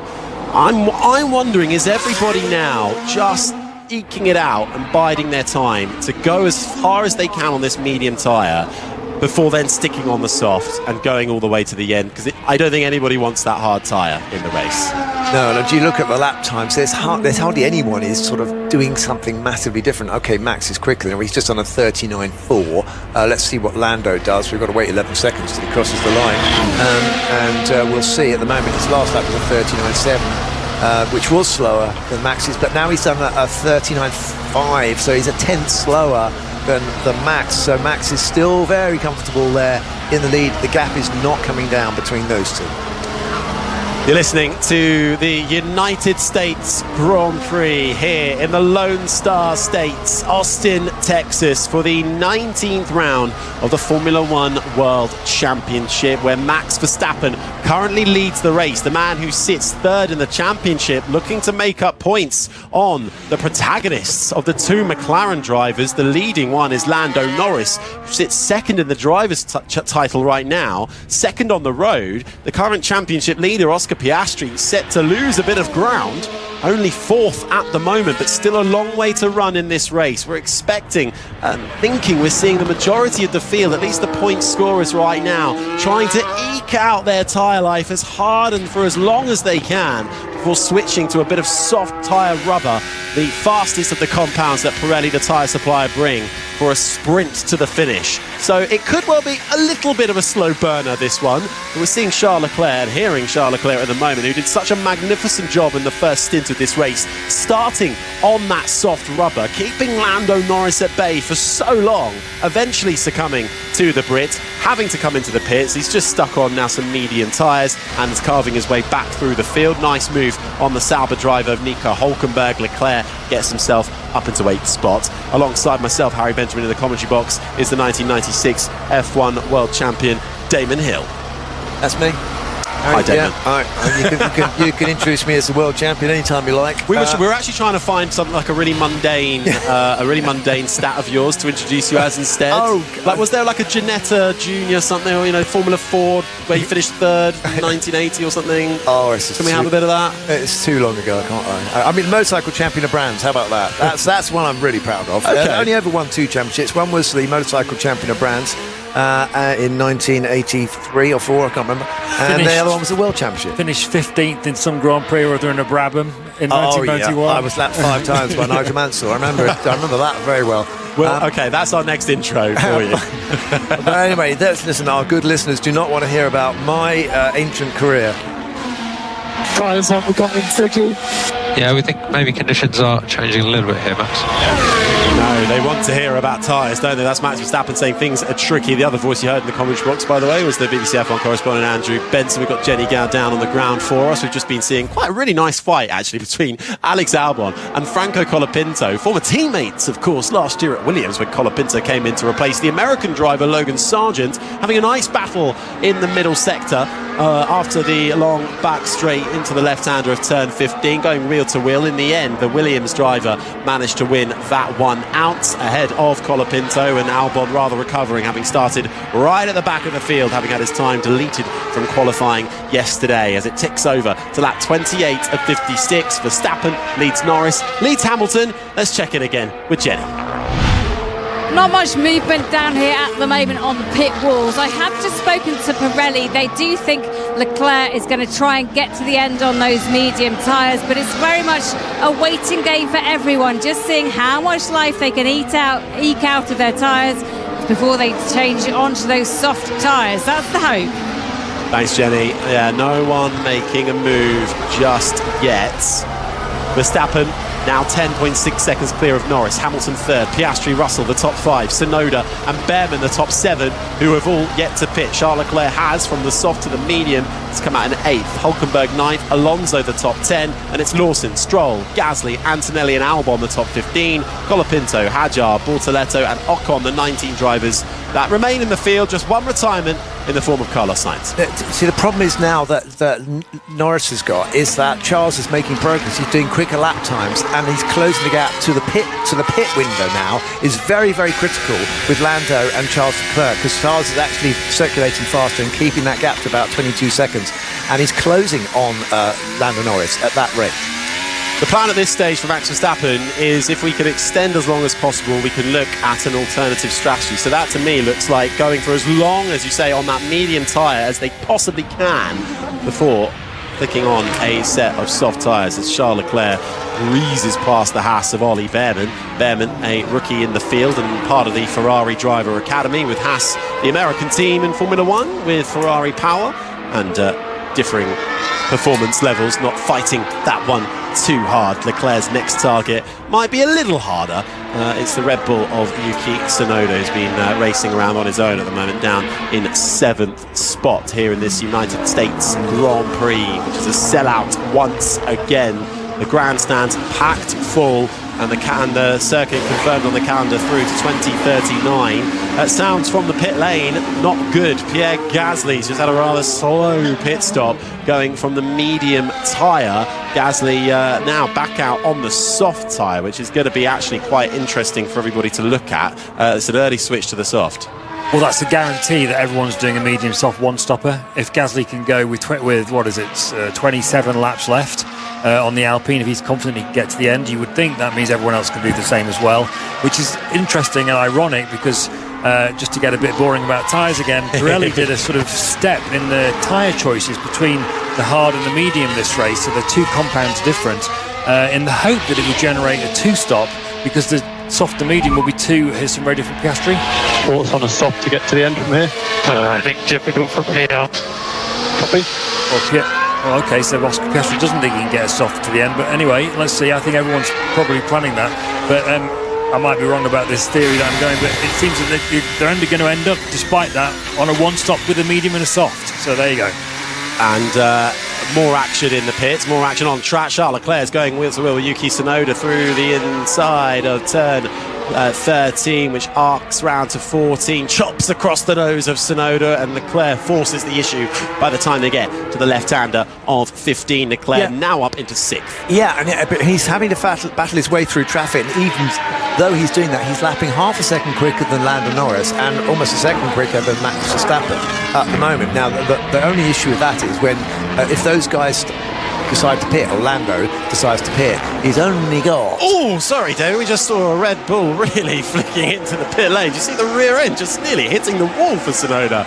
Car control there for Yuki. Harry, I completely missed it because I was looking at the time, trying to do the maths, looking at the timing screen, so I have to want to see a replay of that. But Tsunoda's gone on to the soft tyres. A little bit of a slow stop though, 3.4 seconds. So Tsunoda, first really of the top 7 to make a break for it from the medium to the soft. Also, we've had Hadjar in from the back. He was on the hard tyre. He's gone on to the soft tyre as well. Stroll's running the reverse strategy, falling down to the back as Tsunoda files out in around about 11th.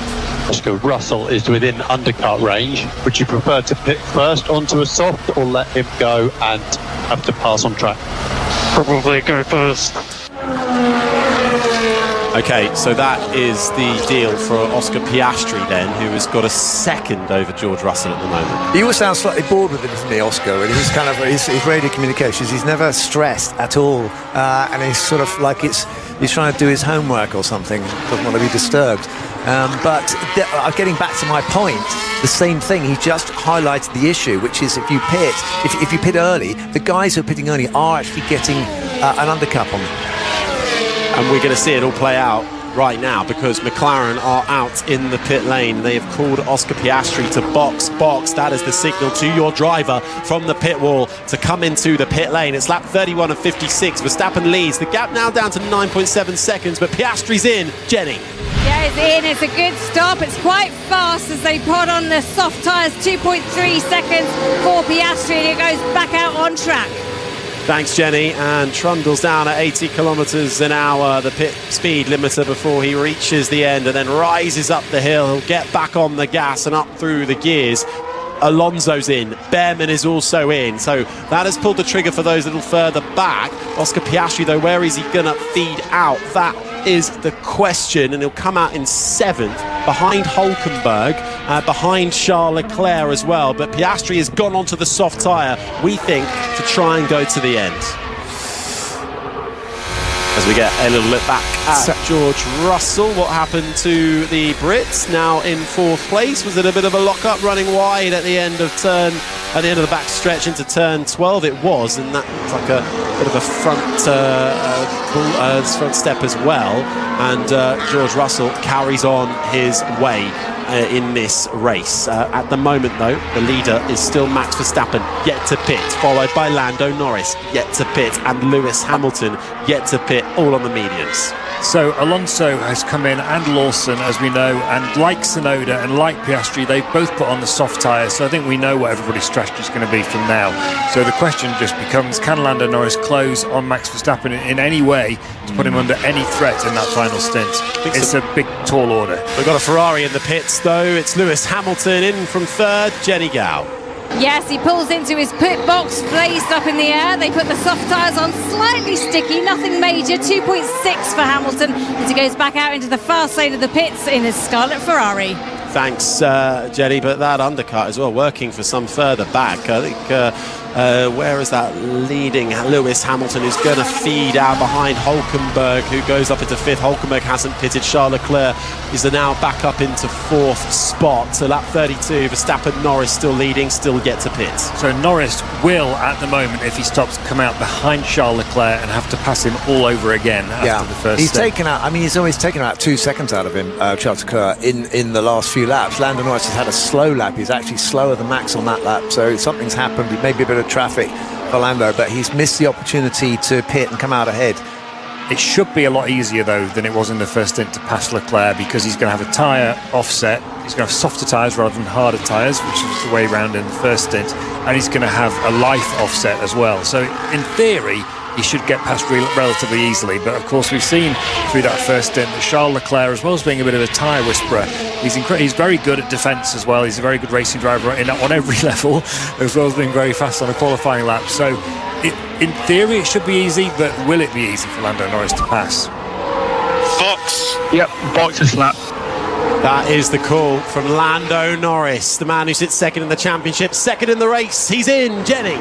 Yes, and it's those soft tyres again being prepared. It's slightly slow again, just a little bit sticky. He's back out 3.8 seconds. That's not what he needed, really. No, and McLaren have had slow pit stops with issues with their wheel gun over the course of the year, really, at various Grand Prix. Lando Norris, it's not the worst pit stop he's had, but certainly every second counts in this race. And the trend at McLaren, Verstappen's just been called into pit as well. The trend at McLaren is that the second stop is always slower than the first, and that's what scuppered Norris and led to that big switcheroo thing in Monza. It's not been the same dramatic extent this time, but it's still a much slower stop for Norris than the standard sort of just over 2 seconds that's the sort of average for everybody. So Norris has fed out in fourth. On the soft tyre, he's got 4 seconds between himself and Charles Leclerc, who now finds himself back in front of the Brit. George Russell has worked his way up to second, has yet to pit. Max Verstappen still leads this Grand Prix. He's got a 25.2 second advantage over second place man George Russell. Verstappen, who's been in control of this race since the off, really, and should have enough to get back out into the lead with a green flag pit stop around about 21 seconds. Norris didn't have the best of in-laps. Did he either? Just seeing a replay of just locking up slightly at the end of the backstretch into turn 12. But finally, after 33 laps, our race leader is in. Verstappen to the pit lane, Jenny Gao. Yes, the Red Bull guys are waiting for him to come in. They lift him up on the jacks. They switch him onto the red-banded Pirelli soft tyre. It's a 2.6 second stop, and he's back out into the fast lane as George Russell now from second comes into the pits. This will drop Russell back. Verstappen will emerge back into the lead of this race. Russell now heads down at 80 kilometers an hour, tries to pinpoint his Mercedes mechanics, and they wait for him. He hits his marks. The medium tyres come off. The car is raised, and then before you know it, it's back down again after 2.3 seconds into the fast lane on the soft rubber, with Nico Hülkenberg following behind in the pit lane as well. So it's filtering back out once the pit stops come to their conclusion as Russell heads on his way up towards turn 1 with the stars and stripes of the United States flag flying in the wind that overlooks this huge 5.5 kilometer circuit of the Americas. The sun shining down on us here in Texas, where the championship stakes are high,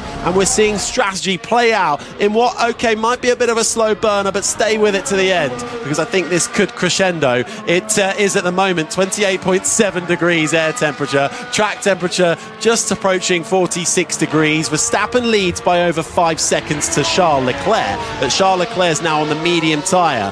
Norris is behind, 3 seconds and closing on the soft tyre. Hamilton, Piastri the top 5, Russell, Tsunoda, Behrman, Hülkenberg and Albon the top 10. They are your point scorers, with Alonso in 11th. Lawson is 12th ahead of Stroll, Bortoletto and Esteban Ocon the top 15, with Gasly, Antonelli and Hadjar in 18th ahead of Colapinto, who's the last car on track, with Carlos Sainz retiring. This is 5 Live F1, live coverage of the United States Grand Prix all the way to the checkered flag. Elsewhere today in the Premier League, Man United beat Liverpool 2-1 at Anfield for the first time in nearly a decade, as I do beg your pardon, it's Esteban Ocon finding himself all into a spin, trying to chase down it's Ollie Behrman, I should say, trying to chase down from Tsunoda in 7th and finding himself onto the grass and into a spin. He does just about, though, hold on to 8th place, but Hülkenberg's right behind him. We will get a radio message. That was unbelievable. I don't know what happened. Tsunoda's decided to chop across Ollie Behrman. Ollie was having a fine weekend, and that's just he'll be very annoyed with that. And we're going to see another look at it as well. It was coming into that really tight and technical middle sector, and just as it kinks to the left, Tsunoda moved to the left, but tries to seize him quite late in the day. But I just wonder for Behrman, was that really ever a move that was on in that part of the track? He brakes late. The track angles itself to the left. Behrman will say Tsunoda moved under braking, and on cue he does on the team radio. It looked to me, Harry, like he saw him going for the overtake and decided to just close the door on him. So if I was a steward, I'd sit there and go, Mr. Tsunoda, you can't do that. And that's going to rather wreck Ollie Behrman's soft tyres. He's now lost that position to Nico Hülkenberg. So we'll see how that unfolds. We'll see if we get any kind of notification from race control. And there we've got for Ollie Behrman, getting so excited. He knew what a result it was. Man United beating Liverpool 2-1 at Anfield for the first time in nearly a decade. Found himself spinning off the track. Aston Villa beat Tottenham 2-1 as well, by the way. All the reaction on the Football Daily podcast on BBC Sounds. And England's cricketers booked their place in the semi-finals of the Women's World Cup with a thrilling 4-run win over co-hosts India. So that has all been happening today. We're ending the day with a bit of Formula 1 action. Lap 36 of 56. Verstappen leads by 6.7 seconds to Charles Leclerc, who is being hunted down now by Lando Norris. Charles Leclerc running the alternative strategy to those around him. Did a magnificent opening stint starting on the soft tyre, but has now switched to the medium. As Lando Norris, we're getting another look at him coming into the replay. It was slightly slow on the front right wheel gun, which just took a bit of time. Had to have a couple of goes getting that on. Not the worst pit stop, though, that we've seen from McLaren, though. So at the moment, they've managed to get away with that one. Average pit stops this year for McLaren have been 2.97 seconds. And Ferrari, the quickest of the teams when it comes to averaging those pit stops. So everyone's done their stop now. Yeah, we're going to get an overtake attempt from Lando on Charles Leclerc in a moment. He's lapping a second a lap quicker than him. Don't forget that Charles Leclerc started on the soft and went to the medium, and Lando started on the medium and is now on the soft, and he's also gone long on his tyres, so he's got a really fresh set of tyres, and they're soft tyres, and he's now going to hopefully make fast work of Charles Leclerc, and we'll be able to see whether he can close the gap on Max Verstappen. This is the sound of Charles Leclerc running through turn number 20, fighting with the car. Track limits being watched like a hawk as well. If you go full 4 wheels past the white line and you're deemed to gain an advantage 3 times, you get a black and white flag, 1 more, and you will have a penalty coming your way. Lando Norris did have a black and white flag given to him earlier on in the race for track limits. He's now 1.2 seconds behind Leclerc. And Max has lost something because he had a healthy 10-second to 11-second gap on the guys behind him, and it's got down to 6.7 seconds. So we might find out what happened there, but it doesn't seem... I can't explain that because he came in, he's done his pit stop. He should be flying. Some of it will be the undercut. Obviously, you stop first, you get more time on the fresher tyres. He might have lost some time that way, but it's certainly not the 3 seconds or so that you're talking about, Damon. So that is interesting, yeah. Well, it is Max Verstappen, though, just conserving those tyres and managing his pace Although it's only 8, the gap was actually sort of just under 10 seconds to Norris, and now it's just 8 seconds to Norris, so it's not that big a loss, really. He's out in front at the moment. Bit more action in the pit lane. We've got Alex Albon and Gabriel Bortoleto coming in for a second stop. Bortoleto was started on the soft, put the mediums on quite early doors, and Alex Albon started on the hard and then flicked to the medium. Both of those starting towards the back of the pack. So those who are outside of the points paying positions, a little bit of hoping for a prayer in some kind of safety car intervention, which so far we have seen none of at the moment. 37 laps into this race, there was only a 29% chance of a safety car. There hasn't been any red flags in this race where the race has stopped due to some kind of incident since 2017. We got all the action in turn 1 yesterday in the sprint race. They were all very careful today. You want the race to be stopped, Harry? Why are you reading that as if you're kind of disappointed? No, I'm just saying, those are some of the possible permutations that you could always find yourself in with Formula 1. Until the sprint yesterday, Bernd Mailander had only done 11 laps around this circuit, apparently, in an event. But I think he did about almost 11 yesterday. Maybe he's got up to 15 by now. Well, Bernd Mailander would like to be out on track, I think, because Mercedes are celebrating 500 races for their Mercedes-AMG safety car, which was introduced in the 1996 Belgian Grand Prix, I believe. So I think they'd quite like to get out there and showcase their fancy new livery.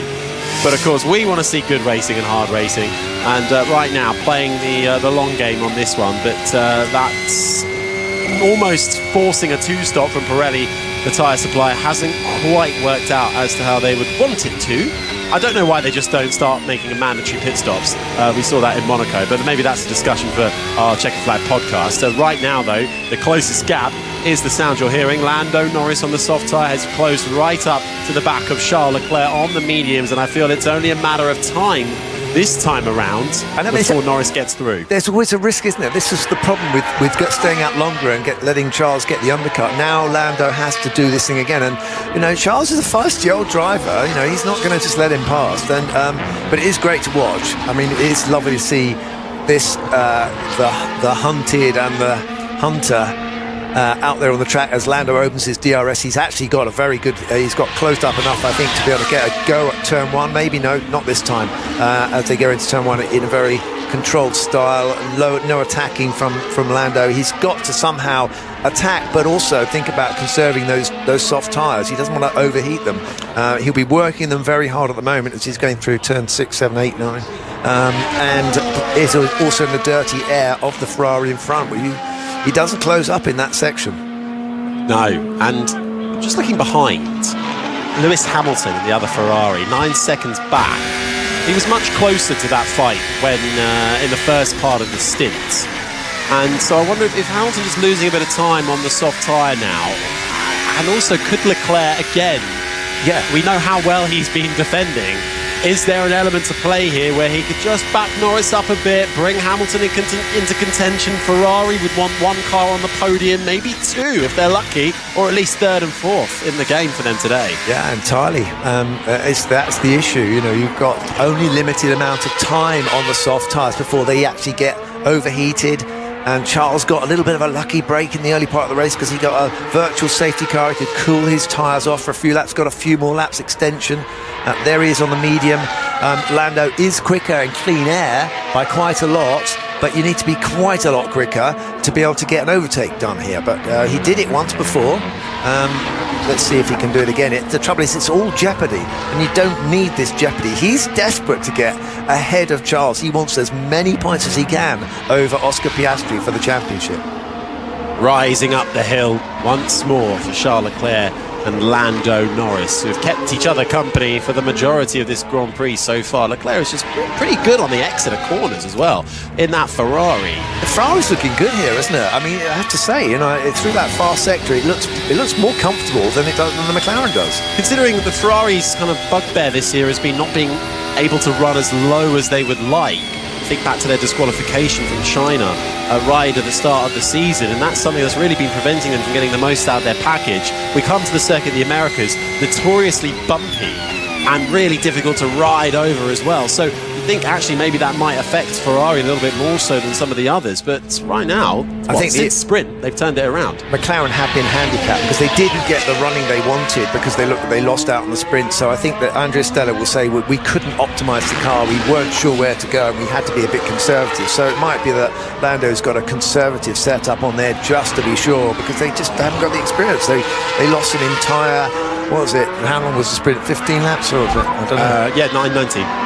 Yeah, tyres are gone. Okay, tyres are gone for Lando Norris. Is the soft rubber not lasting towards the end of this race, or has Norris taken out too much trying to get past Charles Leclerc and having to deal with the hot, dirty air that comes off the Ferrari in front? Will he have to just back off now and try and find another way through? But we're not expecting any stops towards the end of this race. Could there be a safety car? What then? I don't know. Also, I'm watching Lando using on turn 19 maybe a little bit too much track, and he's already on, what is it, 3 strikes and you're out, is it? He gets a penalty if he's not careful. Speaking of black and white flags, it's not for Lando Norris, but it's for Kimi Antonelli, who do feel a little bit for the Italian rookie. Was having a decent race up in the points until Carlos Sainz speared into him. Sainz ultimately paying the price and retiring from this race. Kimi Antonelli, though, having to work his way back up. At the moment, he's only 14th. Lando complained about tyres now. This will be more fragile, so I do think we need to look after it most. Okay, Max Verstappen being told about Lando Norris and his tyres, and is complaining about the tyres. 8/10 is the gap between Norris and Leclerc now, gone up slightly in the last lap or so.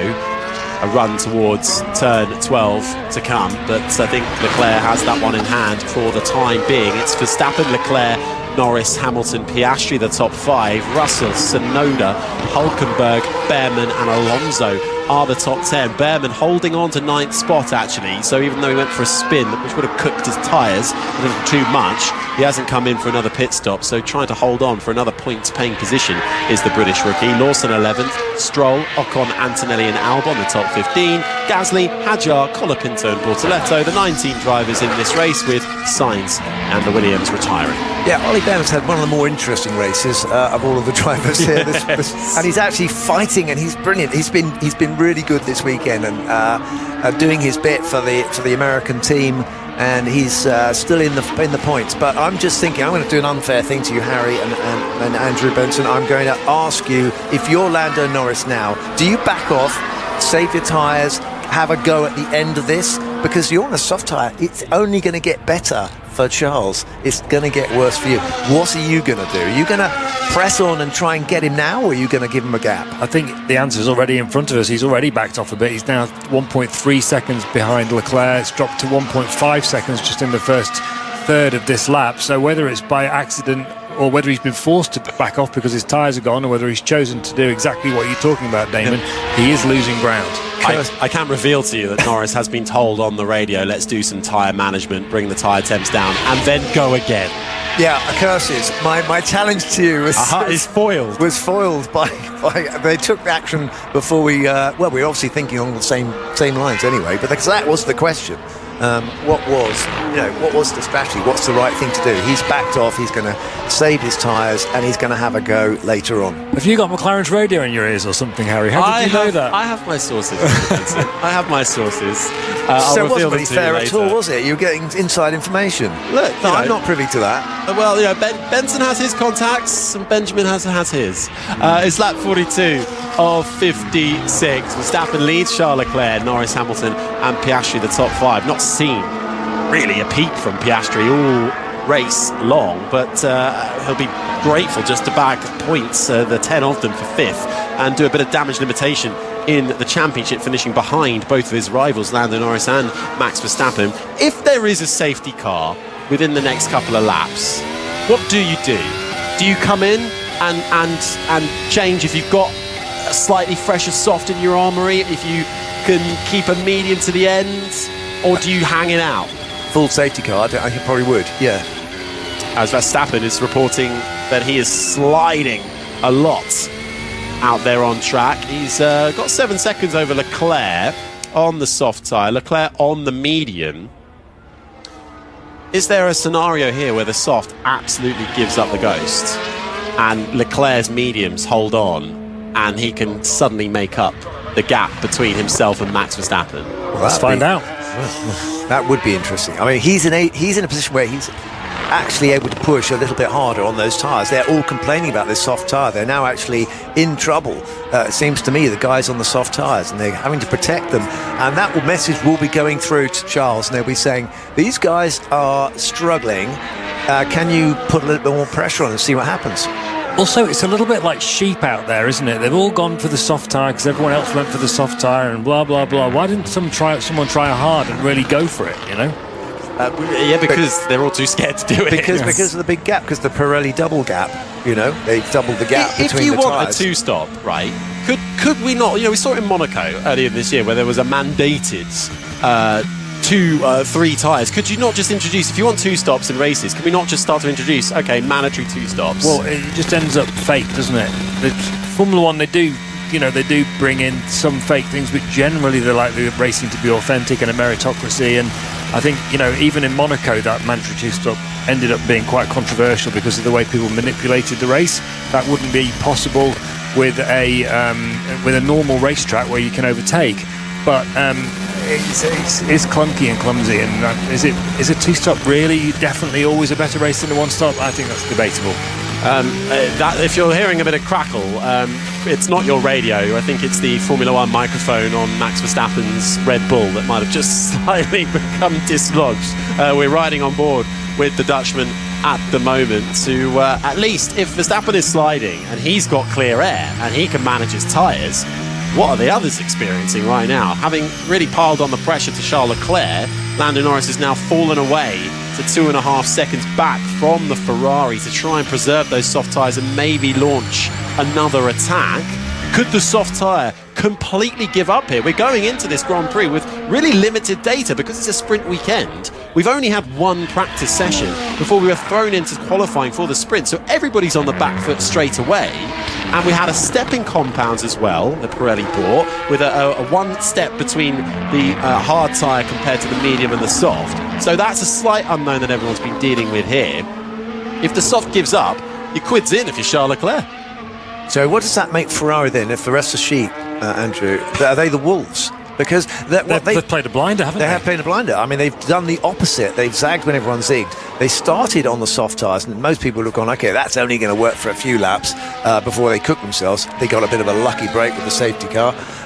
But that car has managed to keep those tyres active. They went a lot further than anybody thought they would do on the soft tyre. This is a better weekend for Ferrari than recent times. Charles Leclerc, driver of the day, maybe. The votes just come up on the screen. I don't know. He's definitely got a shot at it, surely. You're plugging the graphics on the screen, Andrew. Well, and as you should know, we don't call it driver of the day anymore. We call it hero of the race after Fernando Alonso's Singapore exploits. Yes. There's some debate over whether he was actually being sarcastic about he was someone else he was racing against. He was definitely being sarcastic. He was being sarcastic, that's for sure. Right. Either way, you can hear our hero of the race on the Checker Flag podcast on BBC Sounds when Damon and I and Jenny analyse all of what we've seen. That will land in your feeds a little later on, quite late in the evening in the UK, or first thing when you wake up. What time is it in the UK Monday now? morning? It will be coming up to, what is it? It's about 6 hours, isn't it? 20 past 9. 20 past 9. So set your alarms, because Stephen Nolan will be here at 10 o'clock following us on 5 Live once we've hit the checker flag on this United States Grand Prix, which is running on lap 46 of 56. Verstappen leads Leclerc, Norris, Hamilton and Piastri. Jenny Gow. With 10 laps to go, if it ends like this with Verstappen, with Leclerc, Norris, Hamilton and Piastri as the top 5, what does it do to the championship? Well, Verstappen would close the gap with radio. Norris? Yeah, just slow. Just don't have the grip, run up close. Okay, mate, I understand. Like, the car feels right now, but the pace is really strong. So we're under no threats from behind. When the car gets cooler, we go and get Leclerc. Okay, that's what Lando Norris is being told. They know it doesn't feel great. Drop back and let everything cool down, and then try again in the last, 10 laps that we're getting into. Back to you, Jen. Unusual to hear a race engineer getting a bit sweary there. Piastri would lead the championship on 436 points. Then Norris on 346 points. Norris on 329 points. Verstappen on 306 points. So the gap between Verstappen and Piastri comes down to 40 points. Norris to Piastri, 23 points. It's very, very close, isn't it, if it ended like this?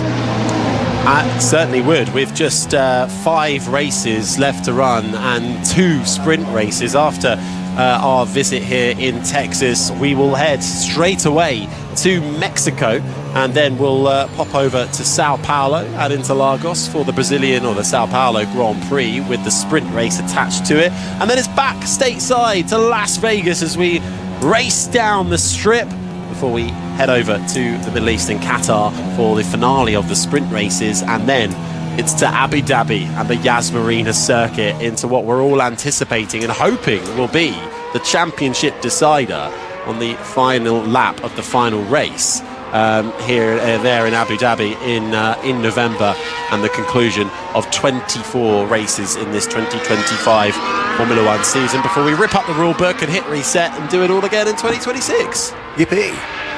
Looking forward to it. Yeah. Lap 47 of 56 then, and Lando Norris still dropping back from Leclerc and maintaining about 2-second gap. Hamilton wondering why he lost so much time after the pit stops, falling to nearly 10 seconds behind Leclerc and Norris. Piastri, the championship leader, will see his gap come down, but will at least pick up points in 5th. Russell 6th, Tsunoda looking for some point scoring action in 7th. Hulkenberg's had a very quiet race and a very, very strong weekend actually for Nico Hulkenberg, bar the Turn 1 sprint incident, which many, I think, unfairly blamed Hulkenberg. Yeah, maybe I might have been one of them. But I think on reflection, we'll call it a racing incident, but he lost out on some decent points there. Hulkenberg set for 4 points for 8th place if he can hold on to it, which will be his first since that podium at the British Grand Prix, which seems crazy to me that he's gone so long without any points. Feast of famine. That's him, isn't it? All over. I mean, 239 races, and before he got his first podium, 15 years in the sport. What a day that was. Behrman holding on to 9th at the moment. Strong weekend from Behrman, and Alonso has reclaimed 10th spot in this race for that final points paying position, if we can hold on to it over the course of the final few laps here in Texas for the United States Grand Prix. Lawson 11th, Stroll, Ocon, Antonelli and Albon the top 15. Gasly, Hadjar, Colapinto and Bortoletto the 19 drivers that remain in the field, with Carlos Sainz retiring from this race after an incident with Kimi Antonelli. That's what caused Antonelli to spin out of this one and have to rejoin right at the back. He's worked his way up into 13th, but I think he'll be rather aggrieved that he's lost out on a probable points-paying position this afternoon. And I think we found out Charles, I think he just did his fastest lap of the race at 38.2, and Lando's lap on that lap was at 37.7. He's closed the gap to 1.8. He was about 2.5 seconds behind him. I think maybe with the laps ticking by, we've got now 8 laps to go. I wonder whether Lando has decided carcass. You mentioned, you heard his engineer Will Jervis talking about the carcass getting cooled off. So the carcass is the mechanical bit that holds all the whole tyre together, and if it gets very hot, it's a bit of a heat sink. So it looks to me like Lando has decided the time has come to go again. 1.2 seconds, the gap. We can see the scarlet red Ferrari being hunted down by the papaya McLaren as they come onto the start-finish straight. That's 49 of 56. He just missed out on getting the DRS there by 0.1 of a second, so definitely he's attacking now, and we'll find out whether Charles has got anything left in those tyres. They've done a long stint on those mediums, and I think obviously, well, I say obviously, but the McLaren, we believe, is a faster car anyway, although the Ferrari's been doing very well this weekend. But looks more attacking to me with Lando Norris now on Charles Leclerc. I think either way, you have to give a huge amount of credit so far for Charles Leclerc and how Ferrari have run this race with him. A superb Grand Prix so far, but the gap has come down once again, just hovering a second It's a waiting game between Norris and Charles Leclerc. Will he get the DRS? Will Lando Norris? The detection point is just before you come into the braking zone for turn 11. He might not have got it on that time around. So very close. It's a second. Yeah, he's literally lost out on the DRS by 2.29. He's now within DRS, but he missed out by less than a thousandth of a second, or less than a hundredth of a second, I should say. Through the tight and technical, twisty stadium section with reminiscence of Istanbul Park's Turkish Grand Prix track, through the long triple right-hander of 16, 17 and 18 over the lip at turn 19 as you flick the car to the left. Don't run out too wide to be pinged for track limits into the final corner. The left-hander, and Norris has closed up quite nicely out of the final corner. He's now within a second. Down the start-finish straight we go once again. Norris has a little look to the inside, but he's too far back. Closes in. It's this lap around that Norris might be able to mount the first charge that he has in the last few laps. Yeah, definitely. He's in close enough now to be able to stick with Charles through the fast switchback section and go into the detection zone in the under the 1 second, I should say, 1 second gap in order for him to get DRS from 11 down to 12. We'll see in a moment whether this is an overtaking opportunity of the race, a second one for Lando. He's very close now as they go into turn 11 onto the the back straight, and we'll see his DRS pop open. It might be the opportunity to do what he did before. Lando Norris does flip open that rear wing, will deploy a bit of battery as well to help aid his pursuit of Charles Leclerc, who doesn't buckle under the pressure, doesn't feel the need to defend, and holds his line, holds his nerve, fighting for second place in this race, Charles Leclerc and Lando Norris. Unlike before though, Harry, we were talking about how Charles had the traction in the slow midfield section, middle of the circuit section, but he looks like he was squirming under power. He knows that Lando's close. He's trying to put the power down, and those rear wheels are giving up. They're not applying the power to the road, and he's now feeling it, I think, with Lando much closer than he has been coming onto the start and finish straight. He'll get DRS here. Could we see an attack going into turn 1?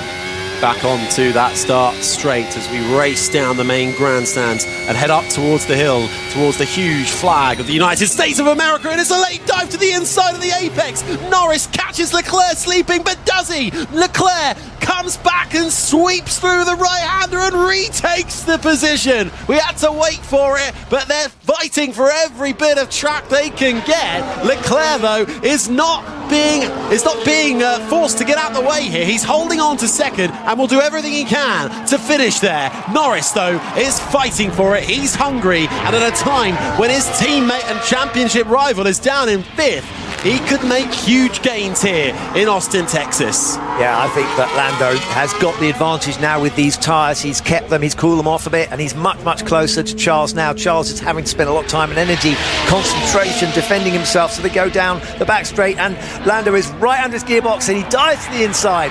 Under DRS, he's close to the DRS and got to the apex before Charles Leclerc, and out they come, and he has got the advantage. He's held on to that overtake position. Now he's in second place. Leclerc tries to fight it, but in the end the writing was on the wall. Really forced Norris, though, onto the dirty part of the track. Would have picked up all of the marbles on his tyres, but now as he speeds into the sunshine through the triple right-hander, he had to wait. But on lap 51, Norris is now back ahead of Charles Leclerc.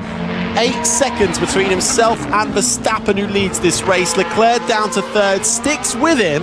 We'll get the DRS. Here is the radio. Keep the pressure on. He has 3 strikes. 3 strikes. Remember those for track limits for Lando Norris. 1 more and you'll get a time penalty. So wise words from Brian Botzi on the pit wall to Charles Leclerc. Stick with him. If you can't overtake him again, you might want to stay within 5 seconds. And we get another look at the initial fight into turn 1. Late on the brakes to the apex first was Norris, but such as the wide expanse you turn into, Leclerc was able to cut back and then down the back straight with the aid of DRS and greater overspeed.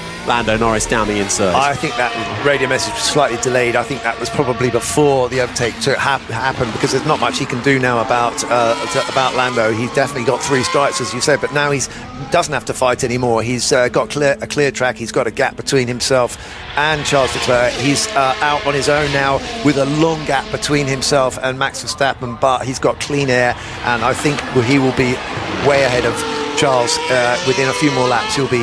We can see the gap growing all the time, and it's up to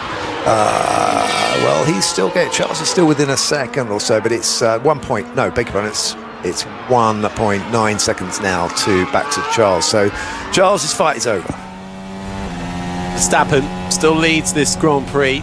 52 laps completed out of 56. Norris is second. Charles Leclerc is third. Hamilton, Piastri, the top 5. Russell, Tsunoda, the top 7. Hulkenberg and Behrman, with Alonso holding on to 10th as it currently stands with just a couple of laps remaining. Let's head down to Jenny Gap. Very happy Zach Brown on pit wall, sitting next to Andreas Stella, clapped his hands when Norris got through into P2. Remember, as it stands, if it finishes like this, the gap between Piastri and Norris closes to just 14 points. That tantalising first World Drivers' Championship hanging over the 2 McLaren drivers, but Oscar Piastri will be leaving this Grand Prix with a lot of head scratching. Yes, because it's a lot of pace. Apart from anything else, he's been overshadowed by Lando. Lando has either found time or Oscar has lost something. It can happen as you get close to the goal, to the coveted trophy of the World Championship, that your driving tends to tighten up. You can feel the weight of it as we're getting closer and closer to the end of this. But definitely now, Oscar will be thinking to himself, this is a possibility that I will not become world champion. I haven't got the healthy advantage I hadn't. Lando has comprehensively taken points off of me when he got the opportunity this weekend. Will the loss of pace stay when they go to Mexico for the next race? Can Oscar find it in himself or find it in the car to out-qualify Lando and then re-increase his lead in the championship? Round the final corner, Max Verstappen, just a couple of laps remaining, coming up towards a bit of traffic in front of him as well. The 2 Alpines battling it out. Franco Colapinto wanting to take Pierre Gasly's 17th place away from him. They've got Gabriel Borsaletto right behind as well. So no points up for grabs for these runners, but certainly a bit of pride and one driver's career very much up in the air still. The Argentine of Franco Colapinto catapulted into Formula One last year, halfway through the year in the Williams team, replaced Logan Sargent, the American racer, and then lastminute.com this year for Alpine replaced the Australian Jack Doohan, and has had pressure from the team boss Flavio Briatore, and we believe that seat is still up for grabs between Franco Colapinto and the Estonian reserve driver Paul Aron. But Colapinto, who has picked up his performances recently relative to the car he is in, has out-qualified Gasly in 4 of the last 5 Grand Prix. Took his last points in Formula One here this time last year, and down the back stretch can't find a way through. Let's hear from him. Right, both cars are managing here, so we should need to hold positions, please. Hold what? Hold positions? Oh, wait, he's slow. So Franco Colapinto is wanting to make a move on Gasly, but told they are managing and just holding position. So inferring that Gasly may be able to go quicker. However, Colapinto will be very well aware that he's got a Sauber right behind him.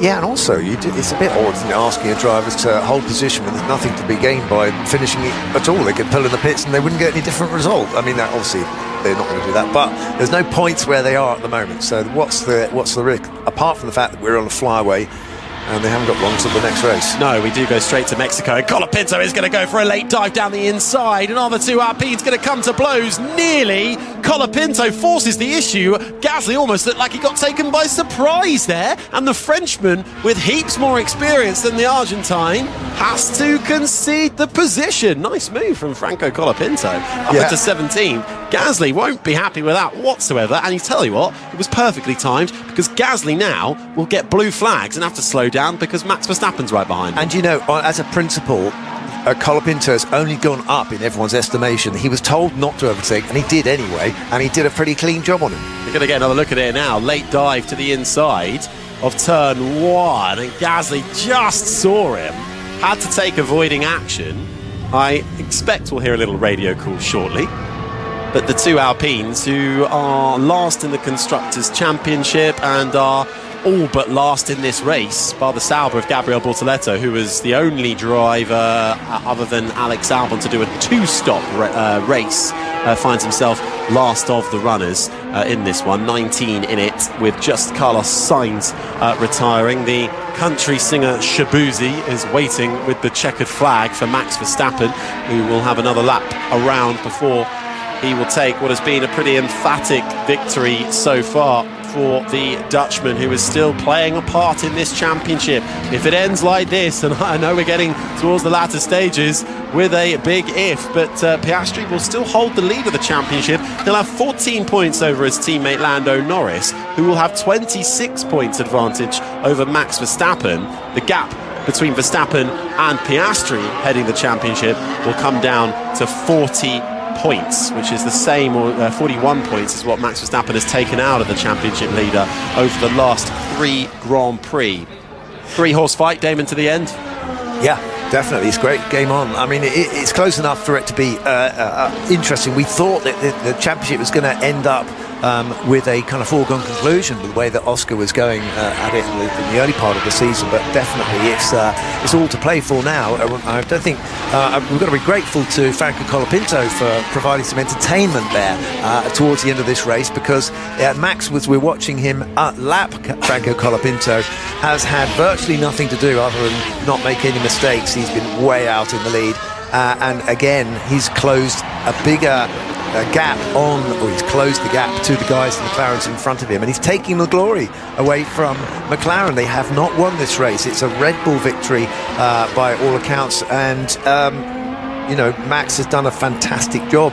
This is now, he's the winningest driver ever here at COTA in Formula 1 race. It's been a sensational race from Max Verstappen, who has not put a foot wrong, as the huge blue sky here in Texas, uninterrupted with only the sun shining down on us, sees Max Verstappen round the final corner and takes the win of the United States Grand Prix. Verstappen takes his 5th win of the year. Lando Norris finishes in second for McLaren, with Charles Leclerc holding on to the podium in 3rd. Hamilton will come home 4th, and Oscar Piastri, the championship leader, will see that lead come down to 14 points. Piastri, who has been off the pace and with 5 races left to run, the title fight is well and truly on between not 2 but 3 drivers. To the checkered flag in Abu Dhabi, Piastri takes 5th ahead of George Russell in 6th. Yuki Tsunoda should take points for 7th in that Red Bull. Nico Hülkenberg will take his first points since that podium at Silverstone with 8th. Ollie Behrman should make it back-to-back point scores. Singapore 9th, Austin, Texas 9th, and the wily old fox of Fernando Alonso in the Aston Martin, always there and ready to pick up the spoils, takes the flag in 10th. But for Max Verstappen, Damon Hill, that was flawless. Masterclass. Another masterclass. I mean, he is relentless, and they have got this team working. Don't forget, they have lost their original chief designer, Adrian Newey. He's left, and also they've lost one of the founders of the whole team in Christian Horner, but they have not been derailed. They've got this car working to Max's line. Very impressive weekend, Max. Extremely well done. Enjoy the celebrations. I'll see you next year. Yeah, well done, mate. Yeah, unbelievable weekend. Really, really good. Thank you very much, everyone. And we can fly back, mate. Well done, Max. That was proper domination. What to say? You got everything this weekend. Yeah, really happy with that. Let's try and keep this momentum up. Let's hear from the team principal of Red Bull, Laurent Mekies. He's with Jenny. Congratulations, the celebrations kicking off already. That's such a good win for Max. You must be delighted. Yeah, look, it's a really amazing weekend. It was pretty much as close as domination as you can call it. Max kept being stronger through the weekend. The car kept being stronger through the weekend. So it's very good. You know, we are here on a track where it's a burning hot track, decent tire degradation. It's conditions where we have been improving a lot, and it's a testimony of all the job that everyone is doing in back at base and the racetrack. So it's great. You know, also good points for Yuki. So it's been a very important US weekend for us, and some important learnings and points. Tell you what is also burning hot, the championship battle. Max has closed in. 40 points is the difference now. It's pretty impressive what he's been able to do. Are you backing him?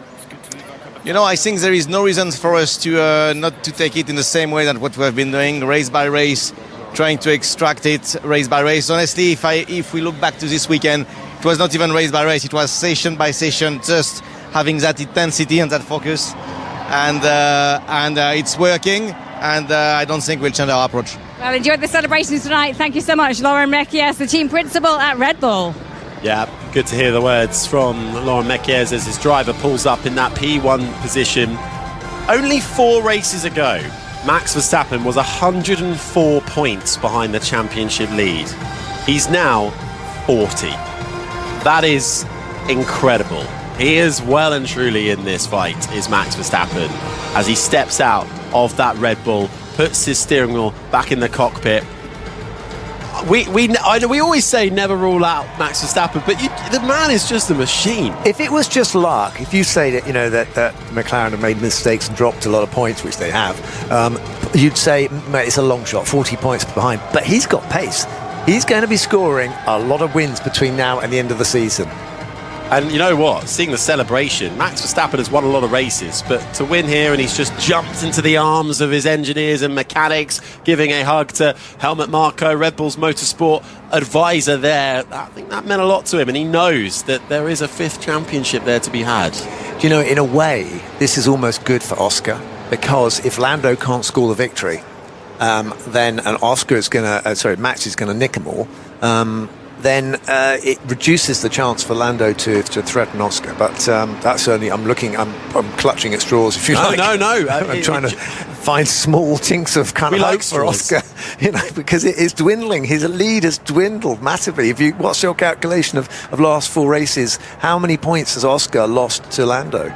Well, you put me on the spot with. I have put you on the spot. We can do the maths later, but anyway, it's a lot. We know it's a lot. It's more than he'd feel comfortable with. It certainly is. And when you think it's Verstappen who's taken 41 points out of the championship leader over the last 3 races, and over the last 4, well, he was 104 points back, and now just down to 40. So the gap between Piastri and Norris sits now at 14 points, having been 22. Coming into this weekend. So we're going to have a lot to discuss on the Jaguar Vlad podcast later on, which you'll hear on BBC Sounds. We'll follow the podium celebrations here on 5 Live. Following us at 10 o'clock will be Stephen Nolan, and we will get a look at some of the other drivers in the field. Charles Leclerc and Lewis Hamilton 3rd and 4th. Ferrari, Damon, salvaging something from what has been a tough year. I think it's quite an encouraging performance, I'd say, from Ferrari for them. So yeah, good, and also quite clever tactics as well. It seemed to almost work what they did. So they will be much more encouraged about this. 15th podium of the season for Lando Norris, more than any other driver, with Charles Leclerc. P3, but now completes a full year without a race win. Took the victory here last year, and has now gone a full year without visiting the top step. But it's Ferrari's first podium finish for 6 Grand Prix, so that does give them something to smile about, and a bit of a birthday present as he turned 28 on Thursday, with Leclerc now the highest driver in the championship without a win this season. Old man, 28. I'm 28, David. Don't say that. Well, it's incredible how quickly time flies. You start off as one of the youngest, most promising drivers, and before you know it, so I mean, he has reason. They were writing about how Charles had reason to be. He's switched off. He's kind of given up hope with Ferrari ever doing anything. He's been there a long time, and he hasn't seen a world championship like many before him. But I would say he'd be much happier after this performance.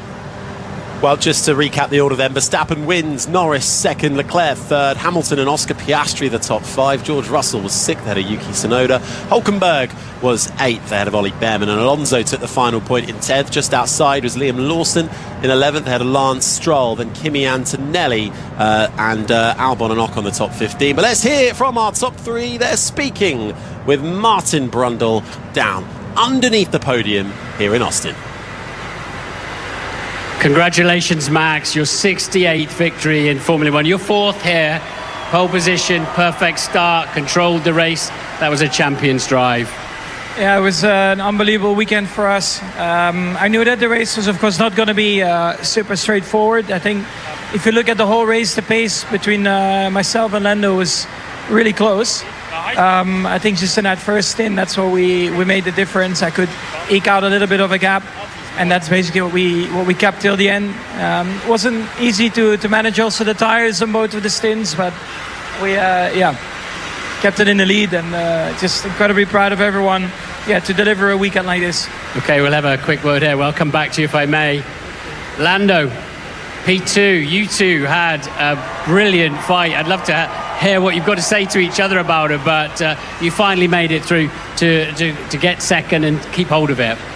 Finally, it took long enough. No, it was a good battle with Charles. He fought hard, and it was tough.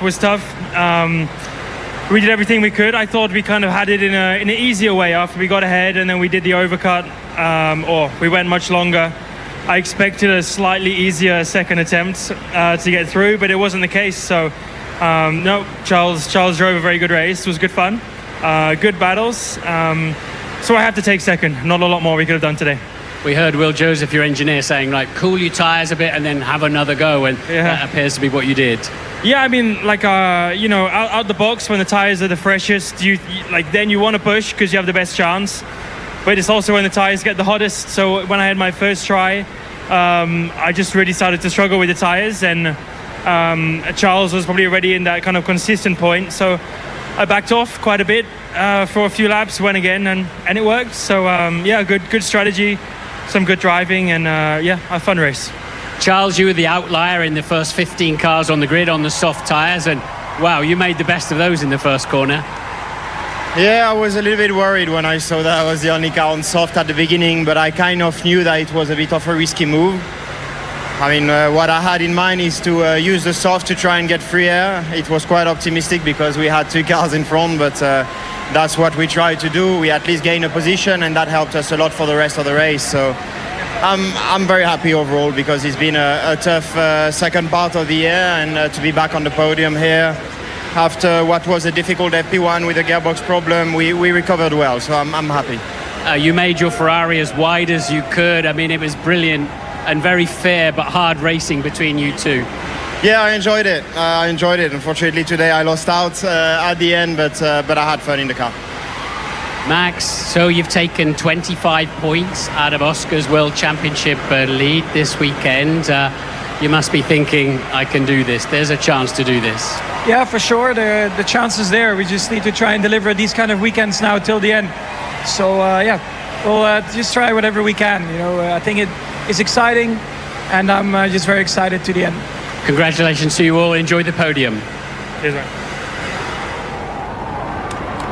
The top 3 from the US Grand Prix. We're gonna miss Piastri. Speaking to Martin Brundle down at Parc-Fermé, Max Verstappen, Lando Norris and Charles Leclerc, as the fan invasion kicks in, and Max Verstappen signs the champagne for taking victory here at the US Grand Prix in what was a sublime race for the Dutchman. Did not put a foot wrong. Lando Norris second, the other McLaren down in 5th, Oscar Piastri. Let's get the thoughts of team principal Andrea Stella speaking with Jenny Gao.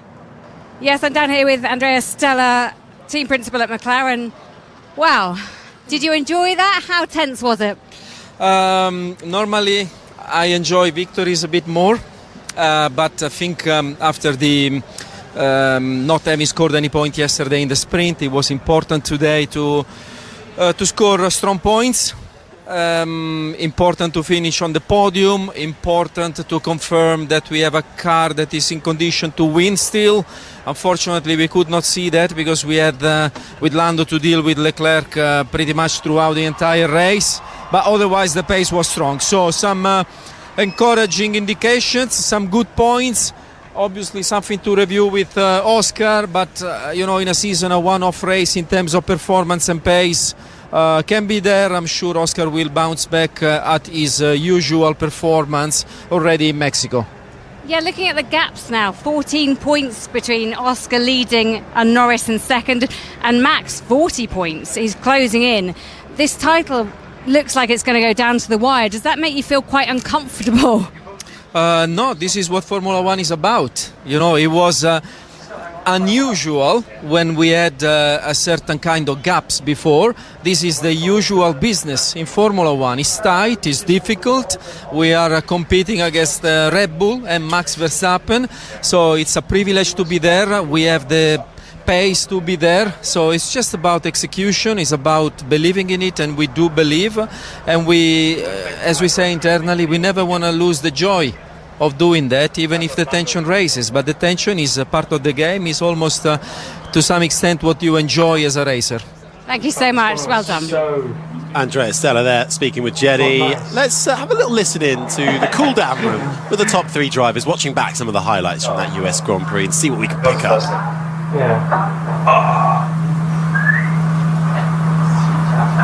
And of course they go silent immediately when you want them to hear them, but they're all just sat there watching the move that Behrman did not make on Yuki Tsunoda in the end. Behrman finding himself cutting the grass and into a spin. I don't think anything actually came off that one in the end. Tsunoda finished in 7th, Behrman in 9th. Might well be disappointed with that one in the end, but a couple of points for the Haas driver. And how that's affected the championship. A little further down, Hulkenberg's managed to get himself up into 9th in the Drivers' Championship, so he's the biggest gainer out of those midfield runners in the Constructors' Championship. It all stays the same for now, with McLaren confirmed as victors. Mercedes still second ahead of Ferrari, Red Bull 4th, Williams in 5th ahead of Racing Bulls, Aston Martin, Sauber, Haas and Alpine, the 10 constructors, as we wait for the podium celebrations. Andrew Benson, BBC's F1 correspondent, what's your leading headline from the US Grand Prix? Well, there's two ways of looking at this race, Harry, aren't there? One is your amazing stat about Max Verstappen being 104 points behind Oscar Piastri after the Dutch Grand Prix just 4 races ago, and now down to 40. That's enough to put the fear of God into anyone at McLaren. But at the same time, listening to Andrea Stella there, he's absolutely right. The few laps we got to see Norris racing Verstappen, both of them in clean air, it did look like their pace was pretty comparable, which does suggest that they could have had a close fight for the win if only Charles Leclerc hadn't been annoying enough to get himself in the way.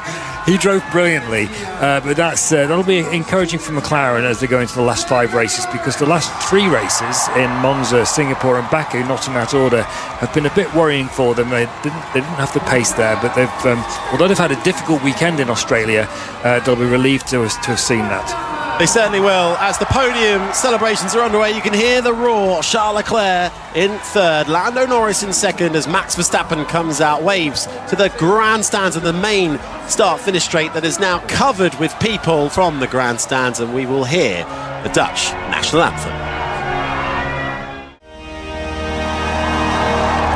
The Austrian national anthem reigns out here in Austin, Texas, following the Dutch national anthem for winning driver and constructor Red Bull and Max Verstappen. A mighty combination as the podium celebrations get underway. Damon Hill, Max Verstappen has just lifted the winning trophy. In Abu Dhabi, will he be lifting the Drivers' Championship trophy? We have to tell the listeners what that trophy is. Yes, it is basically looks like a cow's head. A very nice trophy he's just received as well. Is he going to be lifting the world title trophy again? I asked you that. I know you did, and I think I'm going to say he is. I'm going to say he is, because that gets me off the hook. It's very unlikely. And also, I don't want to have to choose between Oscar and Lando. Obviously, being a British world champion would be great, obviously, to keep it, get another title for Great Britain. And but I like to see good racing, and I don't want to go out on a limb and say I want to see one of those. I just want to see the best man win. Andrew? Well, I mean, statistically, if he keeps closing at the rate he has been in the last 4 races, then yes, he's going to be world champion before Abu Dhabi, never mind at Abu Dhabi. But I think if McLaren keep their nerve, particularly Piastri, then they can still do it. I think they've shown they have the pace this weekend after a tricky sprint, obviously, where they ended up both out at the first corner. But keeping your nerve when Max Verstappen is closing in on you at this rate is not the easiest thing in the world at all. So it's going to be a gripping final 5 races. Andrew, we've discussed this, you know this, it is all about nerves. It's from now on, it's not, they can be the best drivers in the world, but they've never won a world title. There's one guy who's won 4. He's no longer got the heebie-jeebies about world titles.